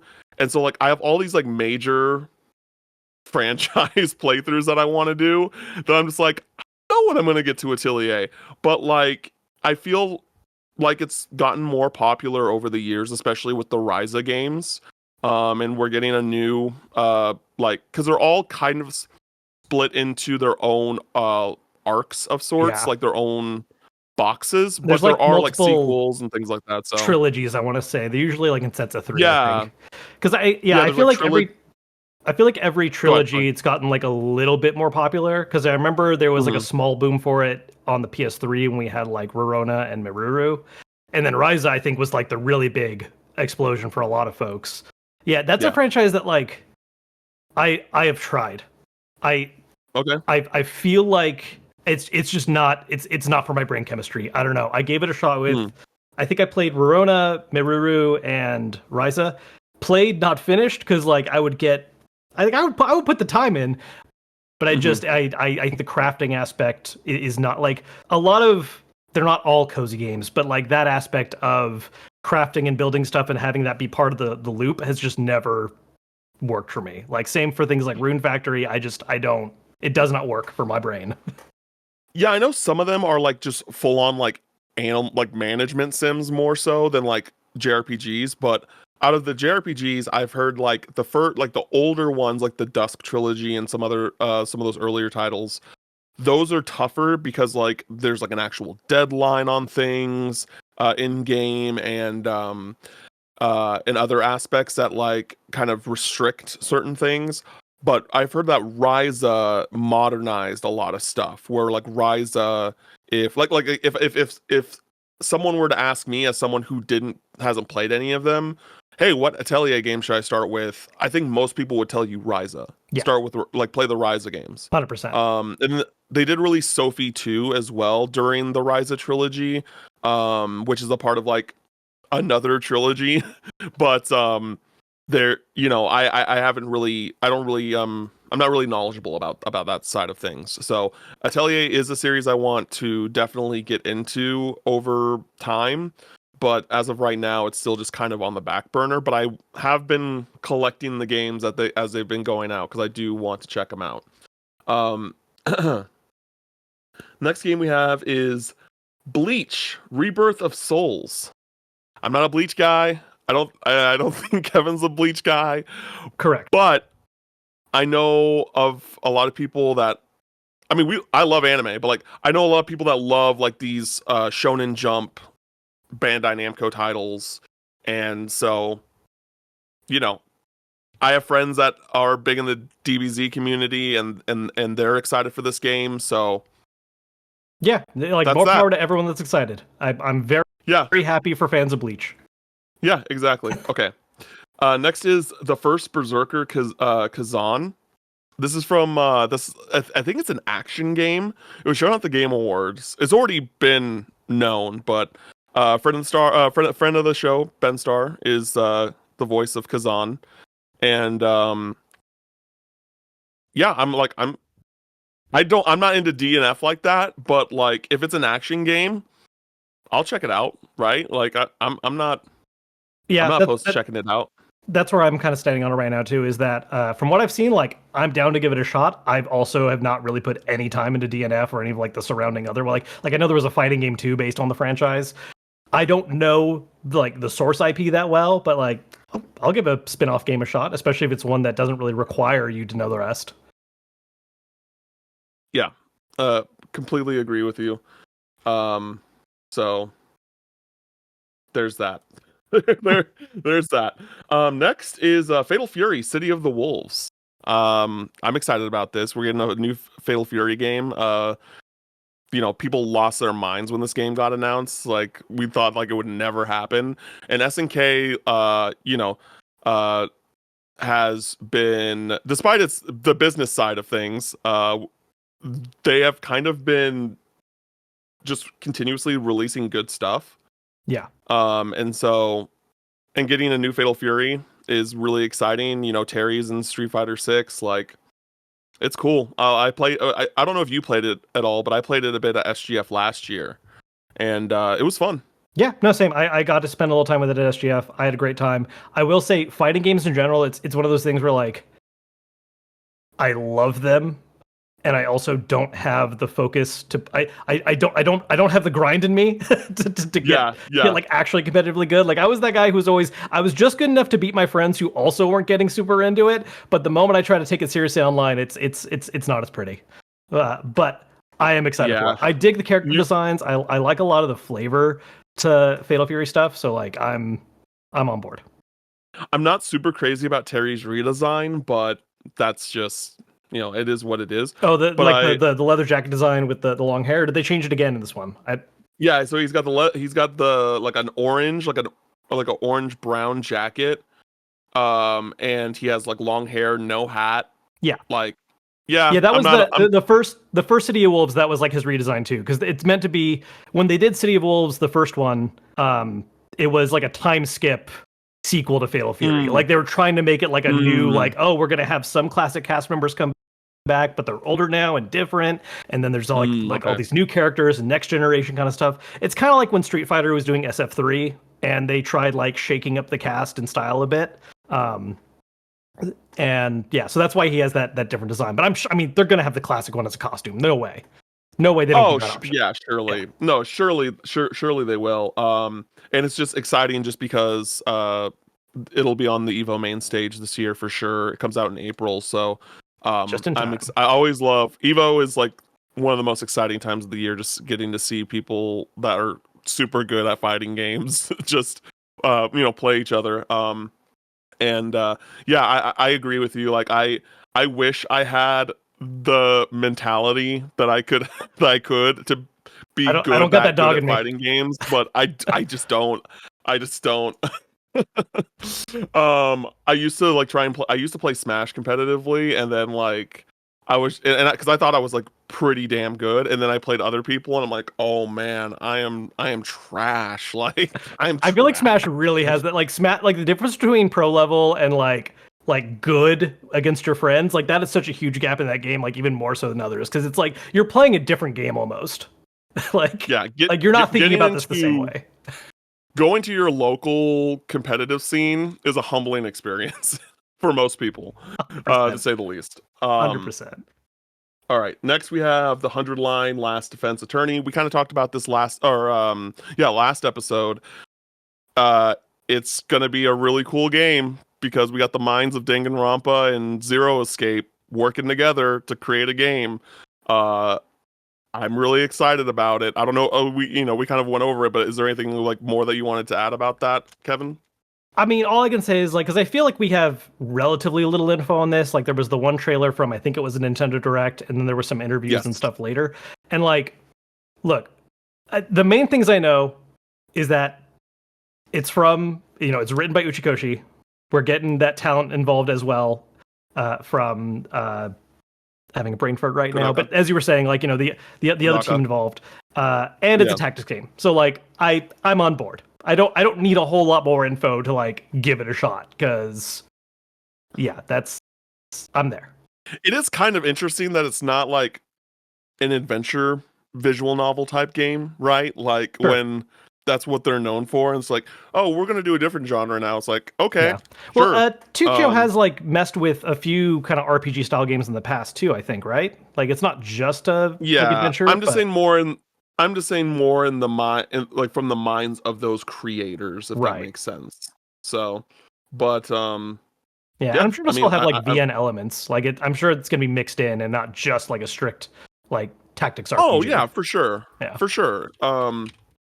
Yeah, I'm excited about that. Next we have Fantasy Life I, The Girl Who Steals Time. I don't care about Fantasy Life at all. I'll say the same, but what I will say is that Fantasy Life is not something I have any personal experience with, and I don't really know how to feel about a new one coming out. But everyone I've talked to who is into Fantasy Life is into Fantasy Life, and they are very excited for this game. Like, you know what I mean? Like, there's some fandoms where it's just like, oh, like you are about this, and I'm very happy for that fandom because I know a few people who were like, please just like come out, because I think this one, it was either announced a long time ago and then just got either delayed, or there was like rumblings of a next one coming, but it just wasn't happening. And so I know when this one was like announced and locked in for this year, a few friends of mine were very over the moon about it. Yeah, it's like, because it's very like Animal Crossing-esque, right? It's like management sim-esque with like maybe some combat involved in there, but I'm not a management sim guy. Same. And because I remember when I was like looking into what I wanted my 3DS physical collection to look like, I like saw Fantasy Life, I looked into it, and then I saw like what it actually was, and I was just like, because it was like it was level 5. I'm like, oh hell yeah, like love level 5. And then I was like, oh, this is not my type of game. So I'm excited for people that like it, that are happy about it, but not for me. Yep. But you know what we are excited about?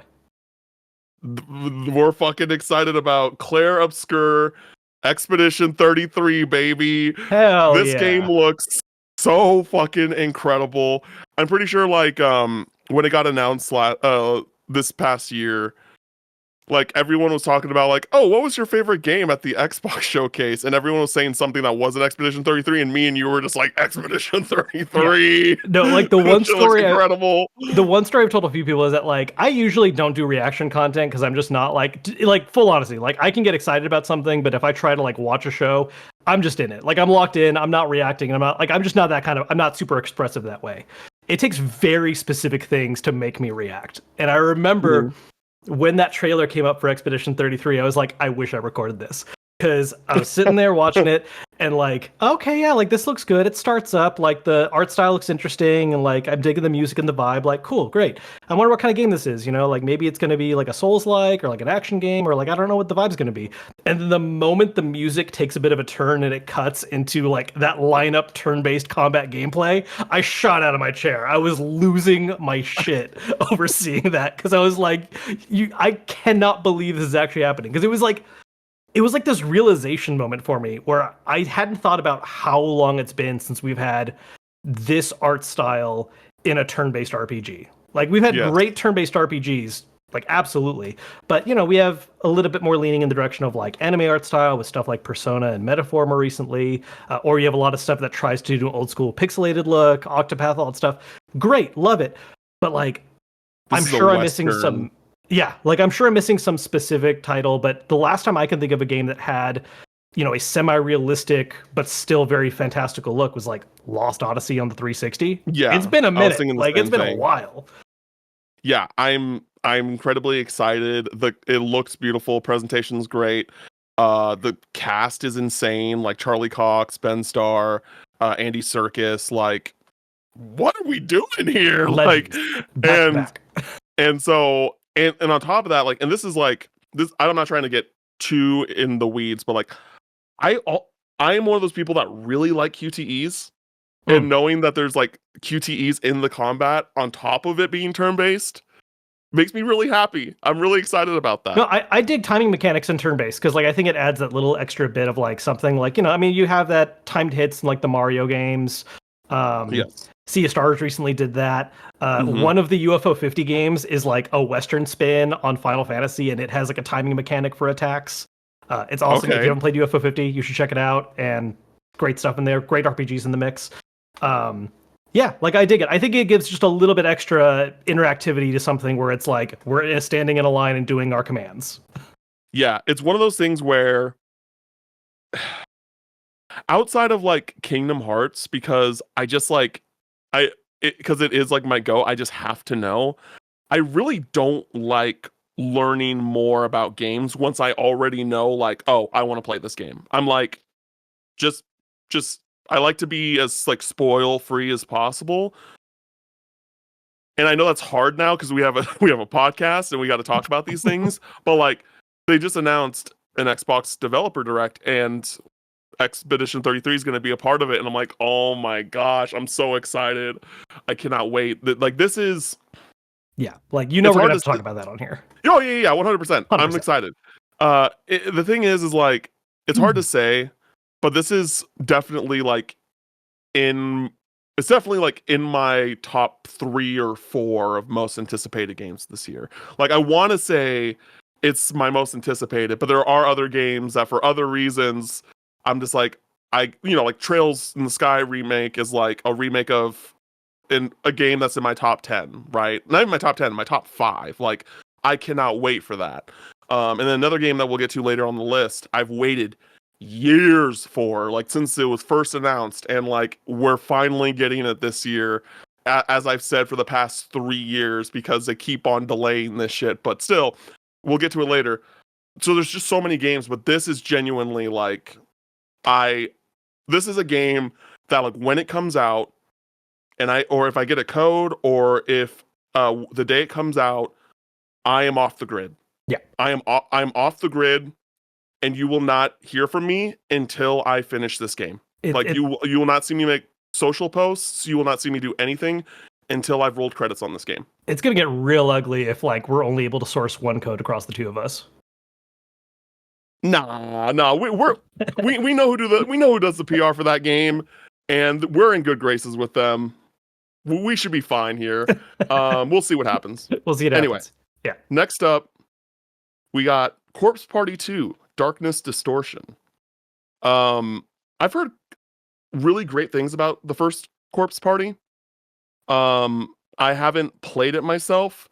Thankfully, it's on Steam now. It was a 3DS game primarily, like for the longest time, and then it got ported to Steam. And a sequel's coming out, and so that's cool. I'm excited about it. Like, depending on how Corpse Party 2 is received, like, will probably determine how quickly I try to just knock out the first one so I can play the second one. Kevin, do you have any experience or knowledge about Corpse Party? I don't, but I'm also a little confused by this one because there's like multiple Corpse Parties, right? There's like 4 or 5 of them already, I think. So the 2 really confuses me. Like, is this like an adaptation of what was originally the second release or something? Or because even just looking up like the list right now, there's Corpse Party, Blood Covered, Repeated Fear, Book of Shadows, Birthday Bash, Dead Patient, Blood Drive, Darkness Distortion, which is the one coming up. Huh. I do not know. It says it is so according to the Wikipedia, it is the spiritual sequel to Corpse Party Blood Drive. So maybe there's like a direct connection to another one or something. Yeah. Which is and Corpse Party Blood Drive is a direct sequel to Corpse Party Book of Shadows. And it's the game was released for the PlayStation Vita in Japan in July of 2014. It looks like that's really all all I can see about it from a quick Google search. Yeah, I'm not intimately familiar. This is one of those franchises where I have been curious about it because like I have heard good things as well. But because there were so many of them, I didn't really know where to like. I have not done the research of where to jump in. You know, like is there a certain one I should play? Should I start at a certain one and then work my way through? It's also one of those games where I feel like I have to be in the right mindset for it because it is not, from what I understand, a very uplifting game energy-wise. Like you got to be in that right mindset. Yeah, it says that the first Corpse Party basically served as a rebooted continuity, and then I think this is supposed to be the sequel to that. I'm really not sure. Corpse Party fans, if you're listening, we apologize. Yes. That's all we can really that's really all we can say on the matter right now. But I know that here's the thing, Corpse Party is 100% a game where like those that need to know. You know Sure. what I mean? Yeah. Like you're either a Corpse Party sicko or you haven't fucked with Corpse Party. So I don't feel bad about my lack of knowledge here. But this is a series that I've heard good things about and I would like to look into. I could be wrong, maybe. I hope I'm not, but I've heard good things. So anyway, moving on to Death Stranding 2 on the beach. I love Death Stranding. This is a game that the first Death Stranding I still have not finished. But I've put in like a lot of hours into it. And there's like a masochistic like feeling I get when I play Death Stranding because I'm just like the walking like the walking aspects of it, like the delivering packages. It feels so good. It feels so satisfying. Especially like when you first build, like when you finish a road, that's the satisfying moment for me, where it's like, oh my God, I have a way of going from this place to this place now. Oh, yes. Beautiful. But then you get to those instances where you're like going downhill and then you fall and eat shit and all your shit drops. You're like, fuck this. You know what I mean? It's just it's like you have, but I'm just like, but I gotta deliver these packages. I gotta deliver. I gotta connect us. Yeah, I'll be honest. I would not say I dislike Death Stranding. I like Death Stranding, but it was not for me as much. But also, I just love Kojima doing what Kojima wants to do, and so like I'm on board. Like I'm just like it's gonna. The core gameplay is not as much for me, but I want to see what script has been added as part of this and where we're going and what might even change like core wise of this, because we still haven't really seen extensive like core gameplay for this. We've seen a lot of cutscenes. We've seen Troy Baker playing electric guitar with like the Crow makeup on, so like we know some stuff going on, but we haven't seen a lot of actual core gameplay yet. So I'm on board. I mean, I gotta know. I mean, that's Kojima, right? He's just like, hey, here's a bunch of cutscenes. Here's a 15-minute long trailer. Like, I'm excited. This is the game more than any game on my backlog, TBH, even though I'm playing other stuff right now. This is the game I need to finish because I need to be ready for Death Stranding 2. I'm super excited. I don't think it's coming out really anytime soon. We haven't seen, if I remember correctly, like any sort of like collector's edition or anything like that. So like this is definitely a Q3, Q4 title. I'm not really stressing about that. Yeah. But it is a game that I really need to finish. And like I'm not a platinum trophy guy. I want the platinums. I want the Death Stranding platinums, Kevin. So when I restarted last year. Because I forgot like the story and stuff. I'm like, I just gotta restart. And so I restarted and then I took a break and now I probably don't remember stuff again. I know you need to restart again. No. I'm gonna like watch all the cutscenes or something. I'll just watch the cutscenes. I'm not gonna play it again. Do it. And so I when I get to it, I've been playing the PS4 version so I can get the platinum, because not all of the the trophies are 1-for-1. Mm-hmm. So that when I move my save over to director's cut, I'll have the game basically done, and then I just need to like clean up the other trophies that I need to get the PS5 Platinum. Again, I'm not a Platinum guy. I have like maybe 5 or 6 Platinums total. But I need the Death Stranding Platinums. I like that game so much that I have to get it. So I'm super excited for Death Stranding 2. I totally get why people love Kojima and his kookiness. Yeah, that's all I'll say about that. Dragon Quest 1 and 2 HD 2D remake. What do we have to say?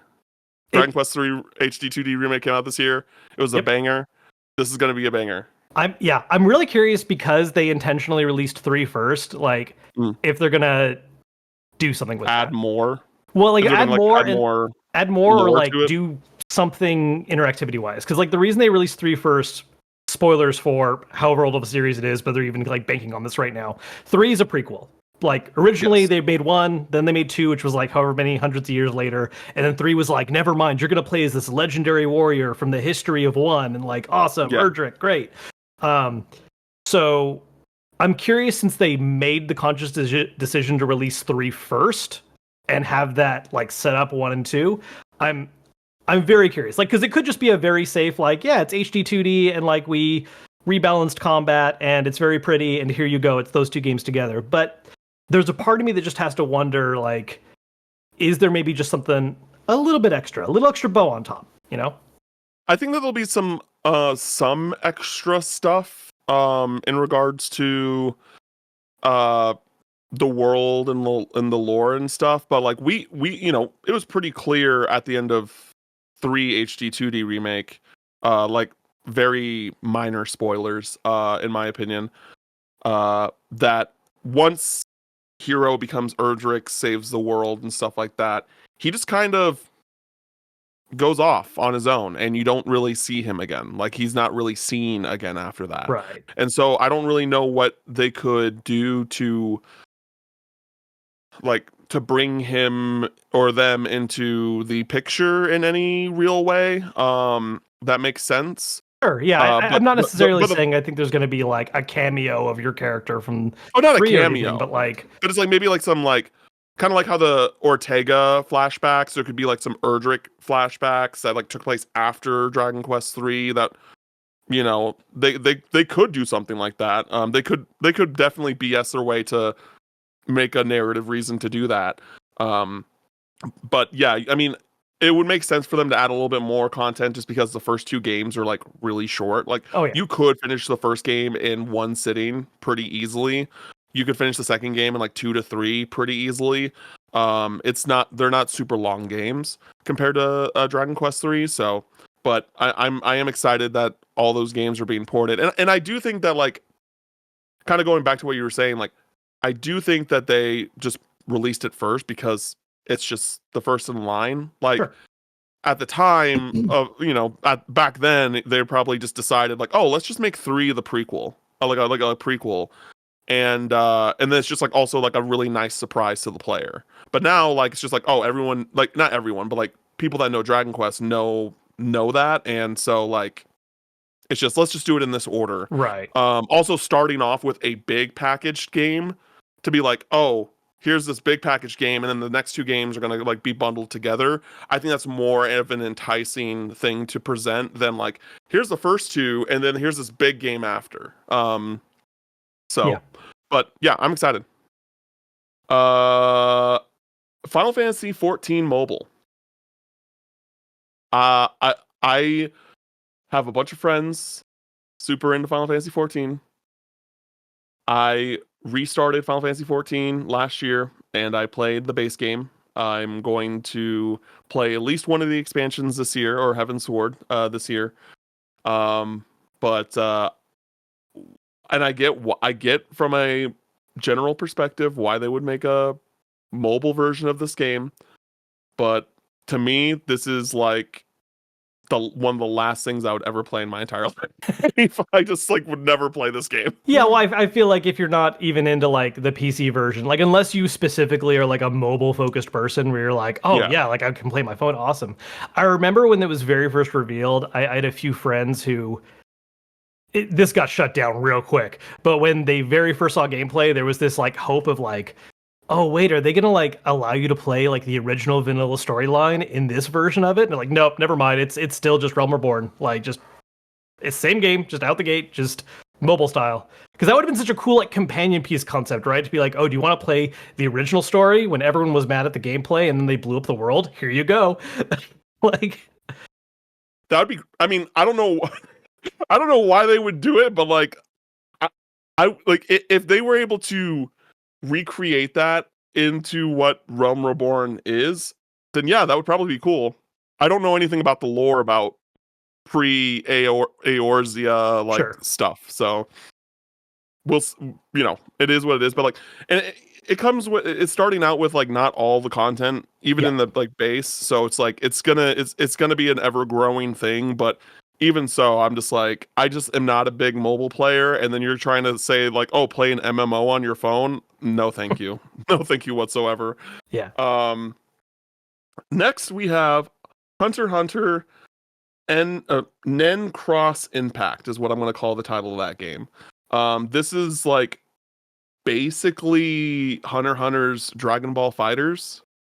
It's like, it's not made by Arcworks Systems, but it is published by them.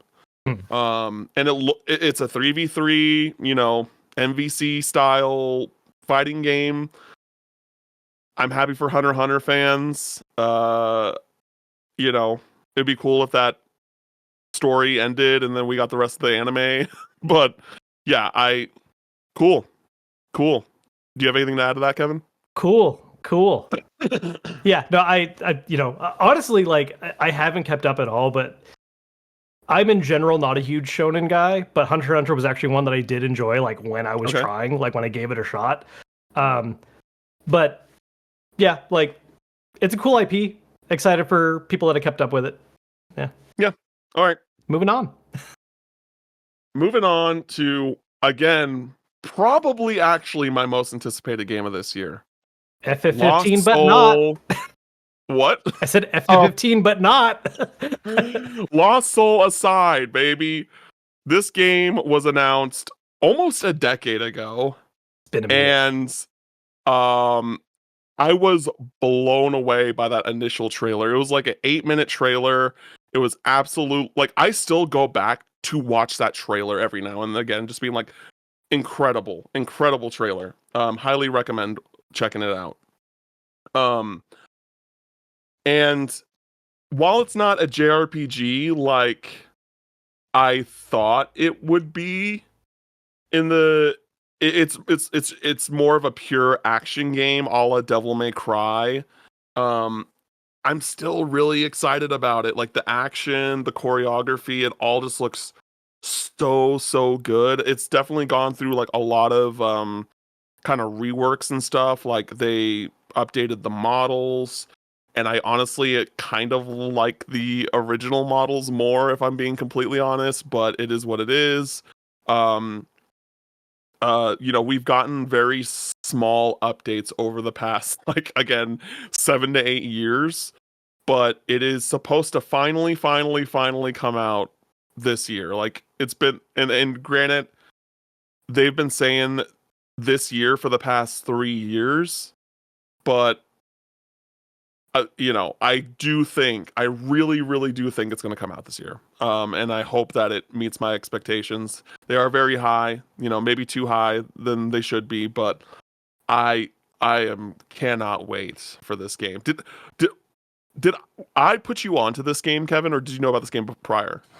I think I did see it before, but you were like why I gave it another look, basically. Or I remember seeing a trailer because it's been a while, and I think that was one of the situations where I was like, oh, this looks cool, and then we didn't hear anything for like 3+ years, so I kind of lost track of it, and then you were bringing it up again, and I was like, oh, okay, maybe I should look at this. Yeah, like it looks really cool. Like it does look cool because I recall, because I think part of the thing is that it is like I said it jokingly at the start, but like it is kind of inspired by a similar concept of like 15's visual style for its combat RPG mix, and so like I actually like it has its flaws, but like I did enjoy 15 for what it was. I And love so 15. if this is like taking a similar like direction, but also making it its own thing, like I'm totally down. Like I'm gonna give it a shot for sure. Yeah, yeah, I love 15, and yeah, I'm pretty sure the creator, I forgot if it's Bin Yang or Yang Bin. I forgot which way his name is said, but he's like I'm pretty sure he's openly said that like 15 was a big inspiration with the art style and things like that. Yeah. So yeah, I'm incredibly excited for that. And next we have Metal Gear Solid Delta Snake Eater. I'm pretty sure I said earlier this episode when we recorded a few days ago that I've played a couple of the Metal Gear Solid games. I played the first two and I stopped for no particular reason.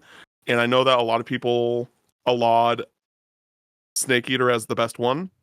Yeah, that's a pretty common, like, I even had that opinion for a while, and I've come around on it over time, where, like, as I was playing the series, 3 was my favorite, and then going back later, I've 2 is like my top now. Really? Well, 2 is one of those ones where it was very controversial when it first dropped, and I feel like if you go back and play it, and you're a little more free of some of the preconceptions of what you wanted 2 to be, I mean, it is a prophetic game. Like, people talk about Death Stranding a lot, about like, wow, Kojima called COVID, that's wild. And like, yeah, like that was timing. But there's stuff in Metal Gear Solid 2 where like you play it now and you're like, oh well, this, like, how is this fictional? Like, this is just how the world works right now. What do you mean? It's like it wasn't when it came out. There's stuff like about that... 2 that is but anyways, yeah, 3, which is getting remade. Yeah, 3 is a big one.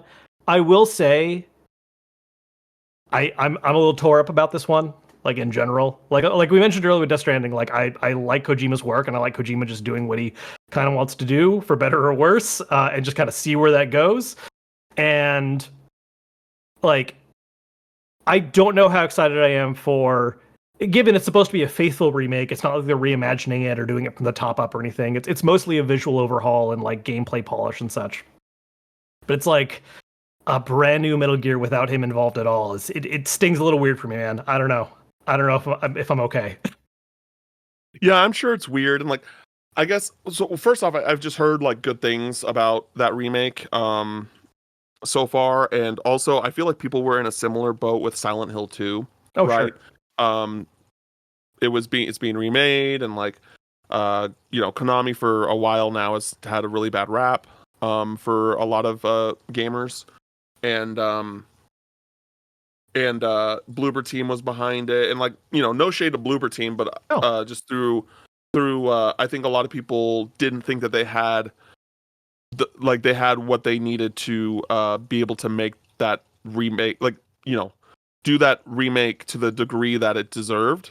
Yeah. And they proved us wrong, right? Yeah. Like, Silent Hill 2 was highly praised and one of the best games of last year.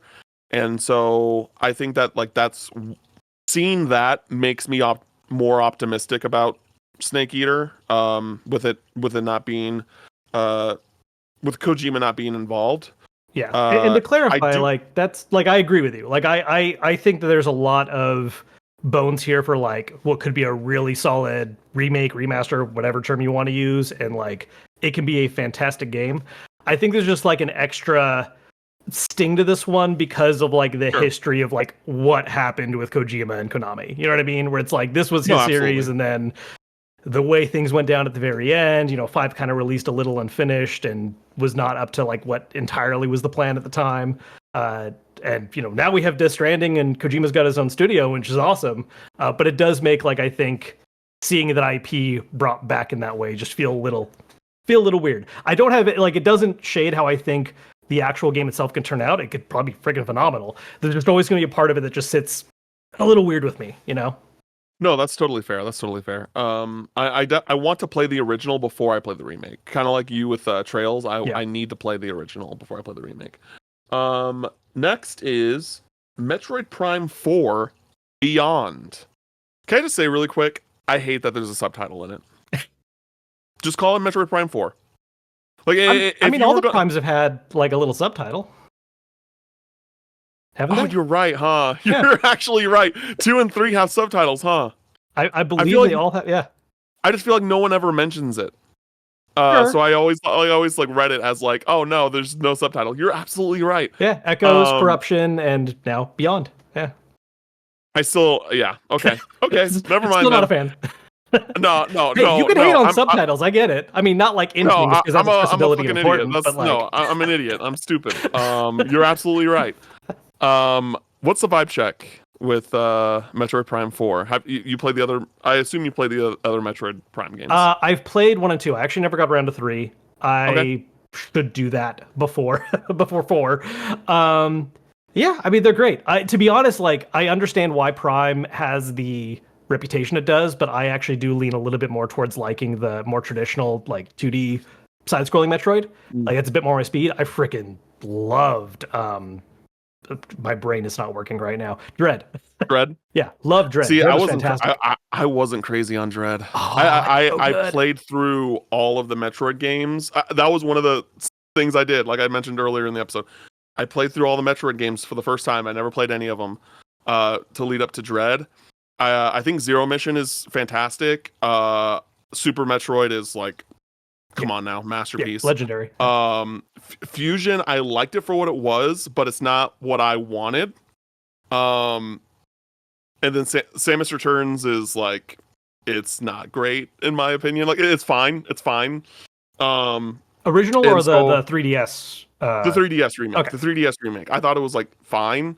And then Dread came out, and like, I don't think it's a bad game. It's just like not what I wanted from a Metroid game. Like with the robots and stuff, like that stuff got super old super quickly for me, where I was just like, oh my god, this is annoying, this is dumb. Right. Like and so I was just like disappointed by that game. Not because I think it's bad, just not what I wanted. Sure. But I haven't played the Prime games. I was hoping that we were going to get ports of all of them. Do you think we're going to get ports of 2 and 3 eventually? I think eventually. Yeah, I really have no idea what that timeline looks like right now, and like we don't even know because like 4 doesn't even have a like a quarter set up yet. I think right. We just know it's this year. I think a lot of people are assuming it's like in the first half of the year. But yeah, you think it's gonna be a launch title for Switch 2? So I have a probably not popular opinion about this. I think that's a possibility. I think it's a cross-gen maybe, but I'm not like a lot of people seem very convinced that's just like that's how it's going to be. Like, oh, obviously, but yeah, it has to be. Have you seen the gameplay? It's got to be. It's got to be a Switch to launch title. I would not be surprised at all for it to be like the last hurrah big title for the current Switch, and then we get Switch 2 launch. Could be wrong. Obviously, I'm just grasping at the same straws everyone else is here. But nothing about it has me convinced that like, oh, it's got to be a Switch 2 launch game. Like that's part of it for sure. If it was not I think it's definitely coming out sometime either at launch or later. I don't think it's going to come before because Nintendo, we know that like the Switch 2 is coming out before the end of the quarter because they said that they're announcing it before the end of the quarter.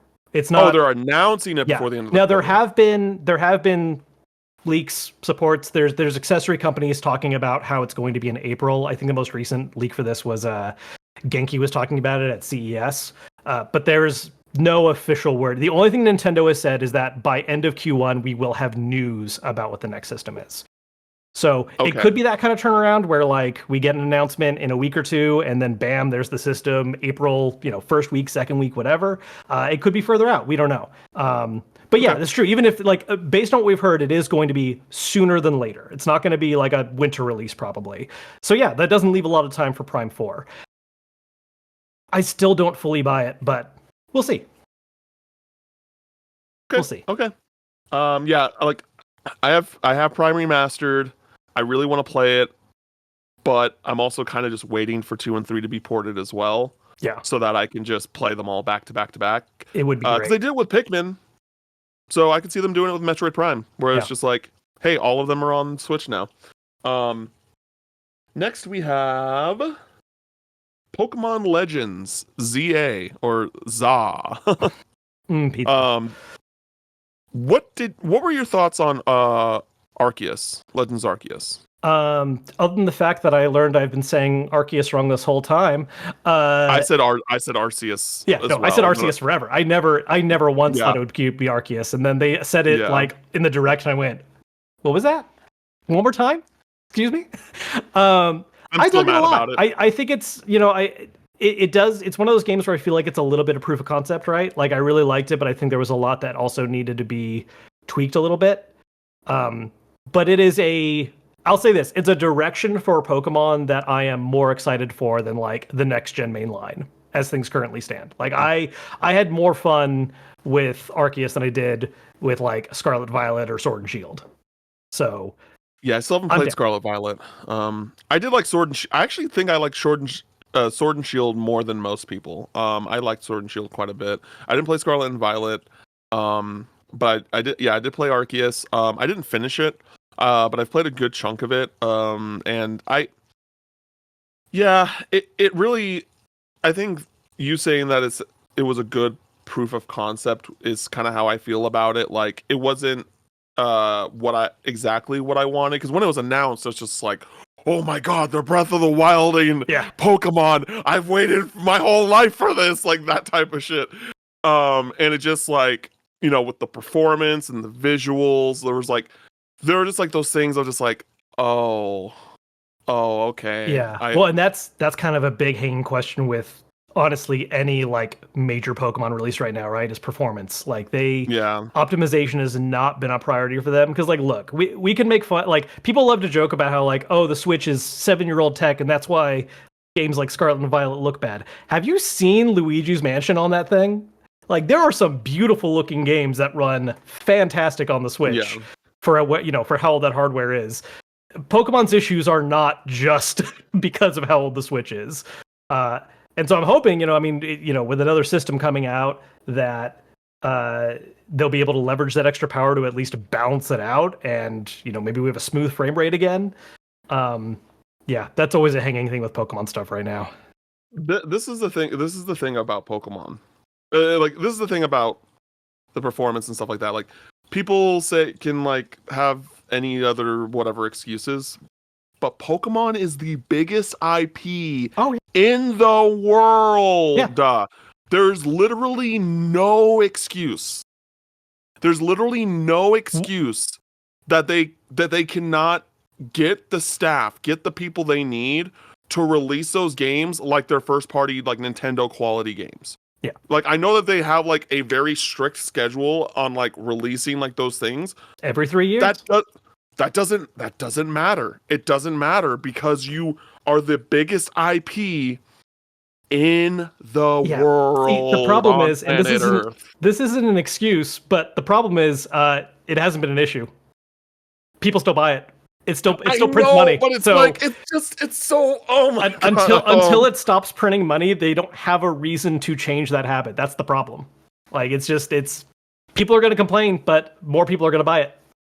That's just how it's been each time. And this is why I feel the way I feel about like I felt about Pokemon for years now. Is that like Pokemon will always have a special place in my heart, but it's just not the same anymore. For a myriad of reasons, but like this is one of them. It's just like, and also like the thing that's crazy about Arceus and Scarlet and Violet was like Sword and Shield released in a really good, like Sword and Shield was fine. Like I was happy with like the performance. I was happy with how it looked, like the visuals and stuff like that. Like, so what happened? You know what I mean? Like, and they could bit off more than they could chew or whatever, but yeah. And I wouldn't be surprised if like COVID timing impacted anything, right? Like when did they start development on them? And then it's like, oh, everything fell apart for 3 years, longer, really. Yeah. I don't know.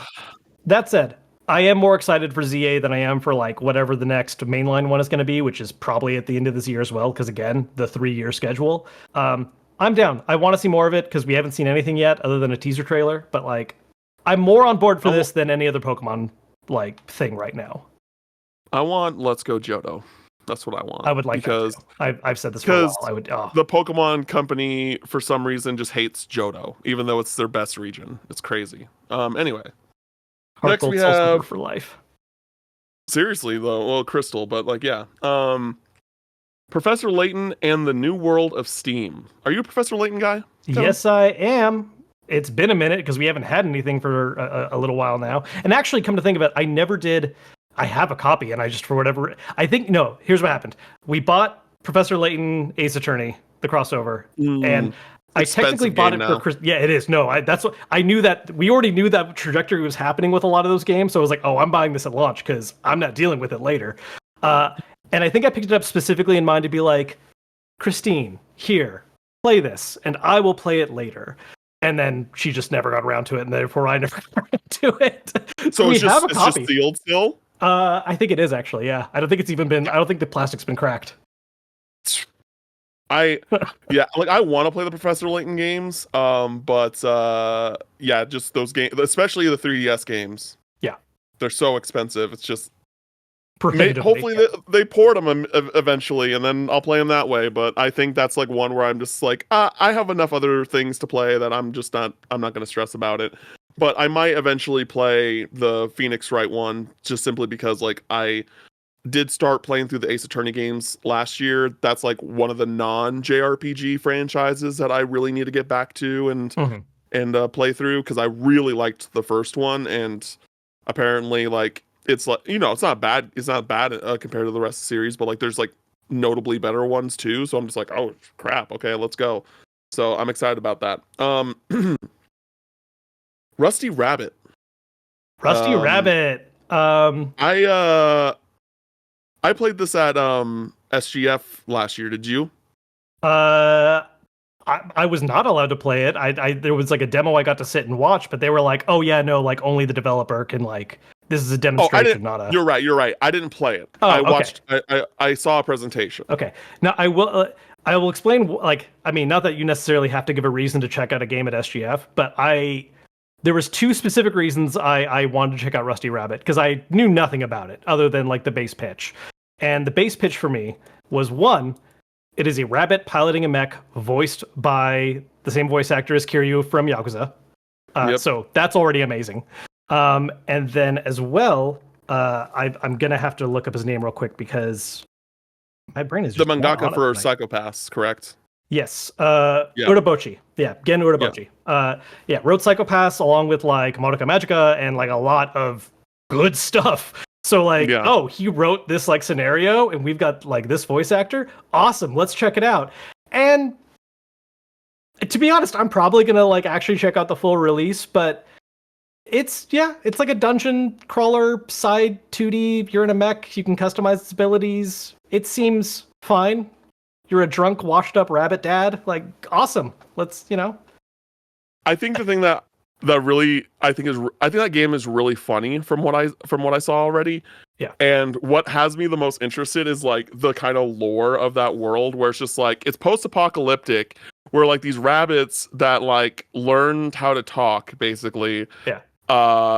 Think that humans saw them as gods. They find a copy of Peter Rabbit, and I think it's a thing they can't actually read it, and they think it's the Bible. They're like, oh, this is Bible. Yeah, Peter Rabbit is like our Messiah, and we are like rabbits live on the earth, and like we exist past humans. Yeah. They think that that like they think like the people, like the humans, like idolized rabbits. Yeah, and so I think it's so funny. And like I think if you like look up the trailer for this game right now, like the plot trailer for it, I want to say it hard opens with like, what's that painting called? It's like the ceiling of the Sistine Chapel, where it's God touching a human, like they're meeting hands, and it's a rabbit and God, and it's like that. That's like the opening of the trailer. It's unhinged, and I love it. Actually, it was funny because when I went to the presentation, I don't think I was informed that the main character was voiced by Kuroda. So I'm watching the trailer that they're showing me, and I'm in the room, and I'm like, that's Kiryu! I literally said that out loud, and they all started laughing. They were just like, he knows! Like, wait, that's Kiryu!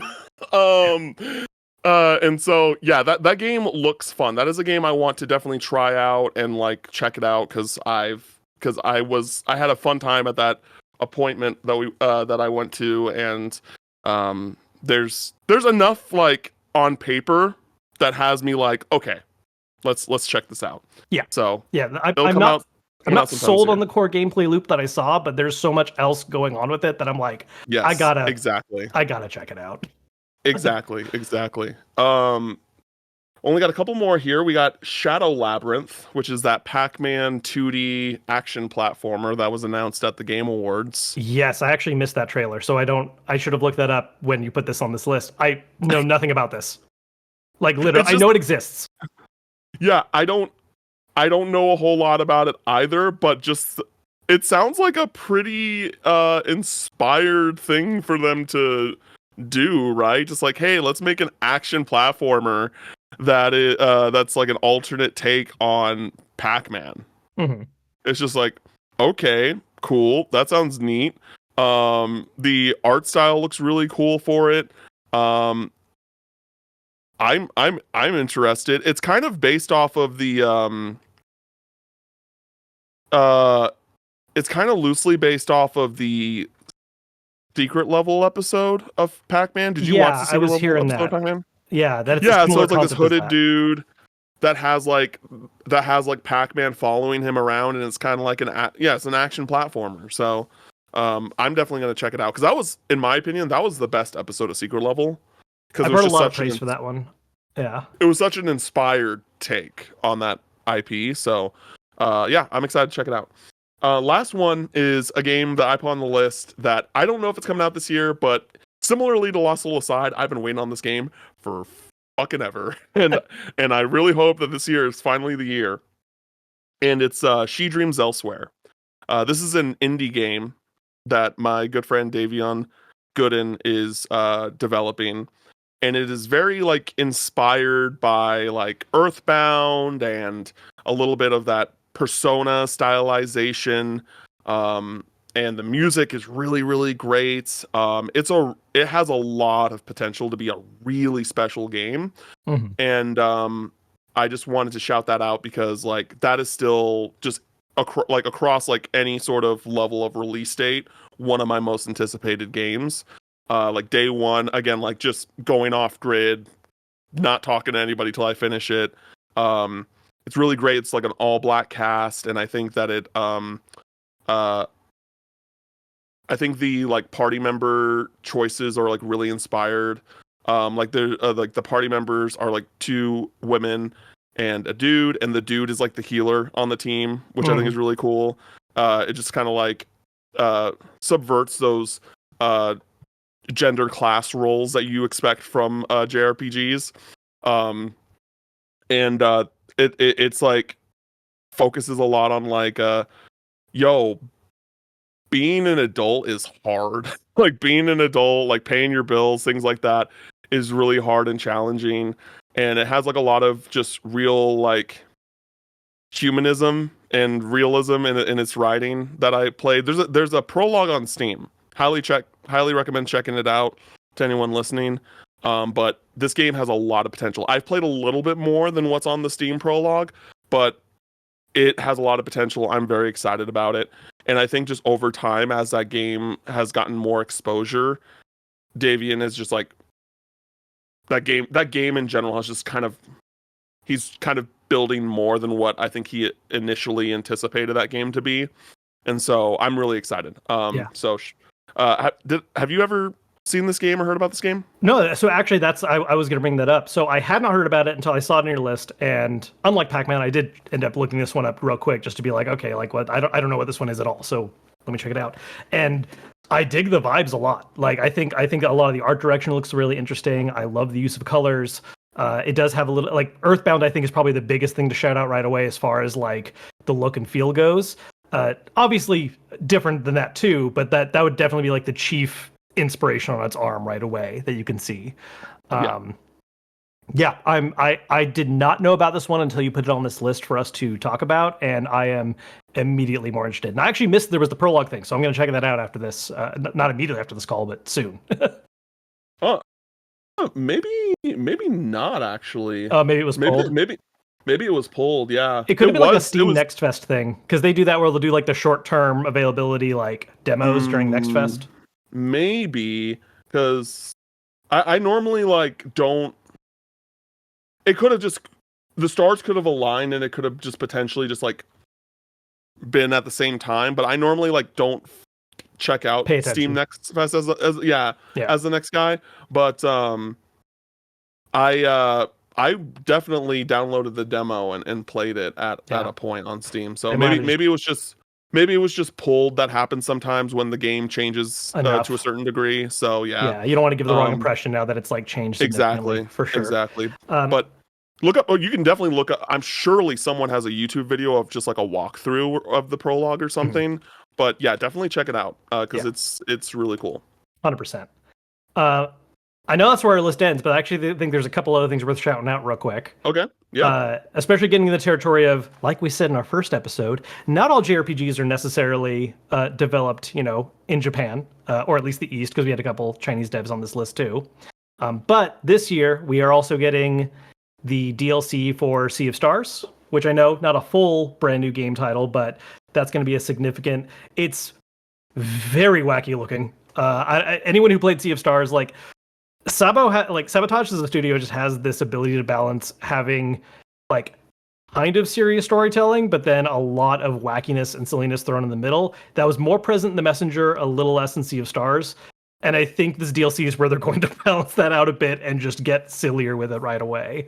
Yeah, I love Sea of Stars. I enjoyed it a lot. I know there was some mixed reception amongst some folks based on like expectation versus reality, but like I thought it was great.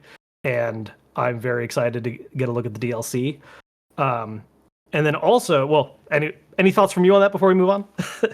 No, I mean, I agree with you. I thought Sea of Stars was fantastic. So yeah, DLC is gonna be. I don't know if I'm like wanting. I haven't looked into what the DLC is, but like just knowing on like how that game is and like how it ends and things like that, I'm kind of curious as to like what that would look like. It's DLC? Gonna be it's basically a side story that can be done like before the end. Like kind of like how in a lot of RPGs you have that moment where it's like, hey, maybe you should go finish up any side quests and do stuff and then go to the final dungeon. This is a DLC that opens up during that period of time. So it's something where you can load up a save file where you're at the end of the game and go do this content. I think it can unlock a little earlier. I think it's something that's like after a certain point, like once you get a ship or something. Yeah, it's a side story thing that is its own. Like you have different classes, it changes the party up. You have a unique party member for the DLC specifically. So it mostly ends up playing as its own thing, but you just have to get so far in the game to be able to try it. Huh. Okay. Yeah. Cool. And then also this year, assuming there's not any kind of surprise pushbacks or anything, we should be seeing chapters 3 and 4 for Deltarune. Which yes, that's true. Yes, that's true. Please, I cannot believe it's already been this long. Like Deltarune's one of those weird things where I'm like, yeah, like chapter 1 and 2 are like 2 years ago or something, right? It's been a while, and I cannot wait. I haven't touched Deltarune at all, but I will because I was like, oh, it's gonna be split in chapters. I'm gonna wait for the whole thing to come out. I'm not messing with because like look, not because you're suffering. Look at I'm seeing you suffer. But the thing is like. This is one of those games where I almost feel like that's intentionally part of the experience. Like they like you are meant to be playing these years apart and like dealing with the weight and like having the mysteries soaking in your brain, just going like, what's the deal with that one door? What's the deal with this thing? What's happening? What's happening? No, thank you. I eat it up. No, I love that stuff. I love good speculation. I hate annoying speculation, but that kind of stuff, I'm pumped. I'm happy for you. I know that also Chained Echoes is getting DLC this year, probably. Yes. I know people speak really highly of that game. I played like around 8 hours, and that game really didn't grab me. I think it started really interesting, but there just wasn't enough going on that really kept me invested.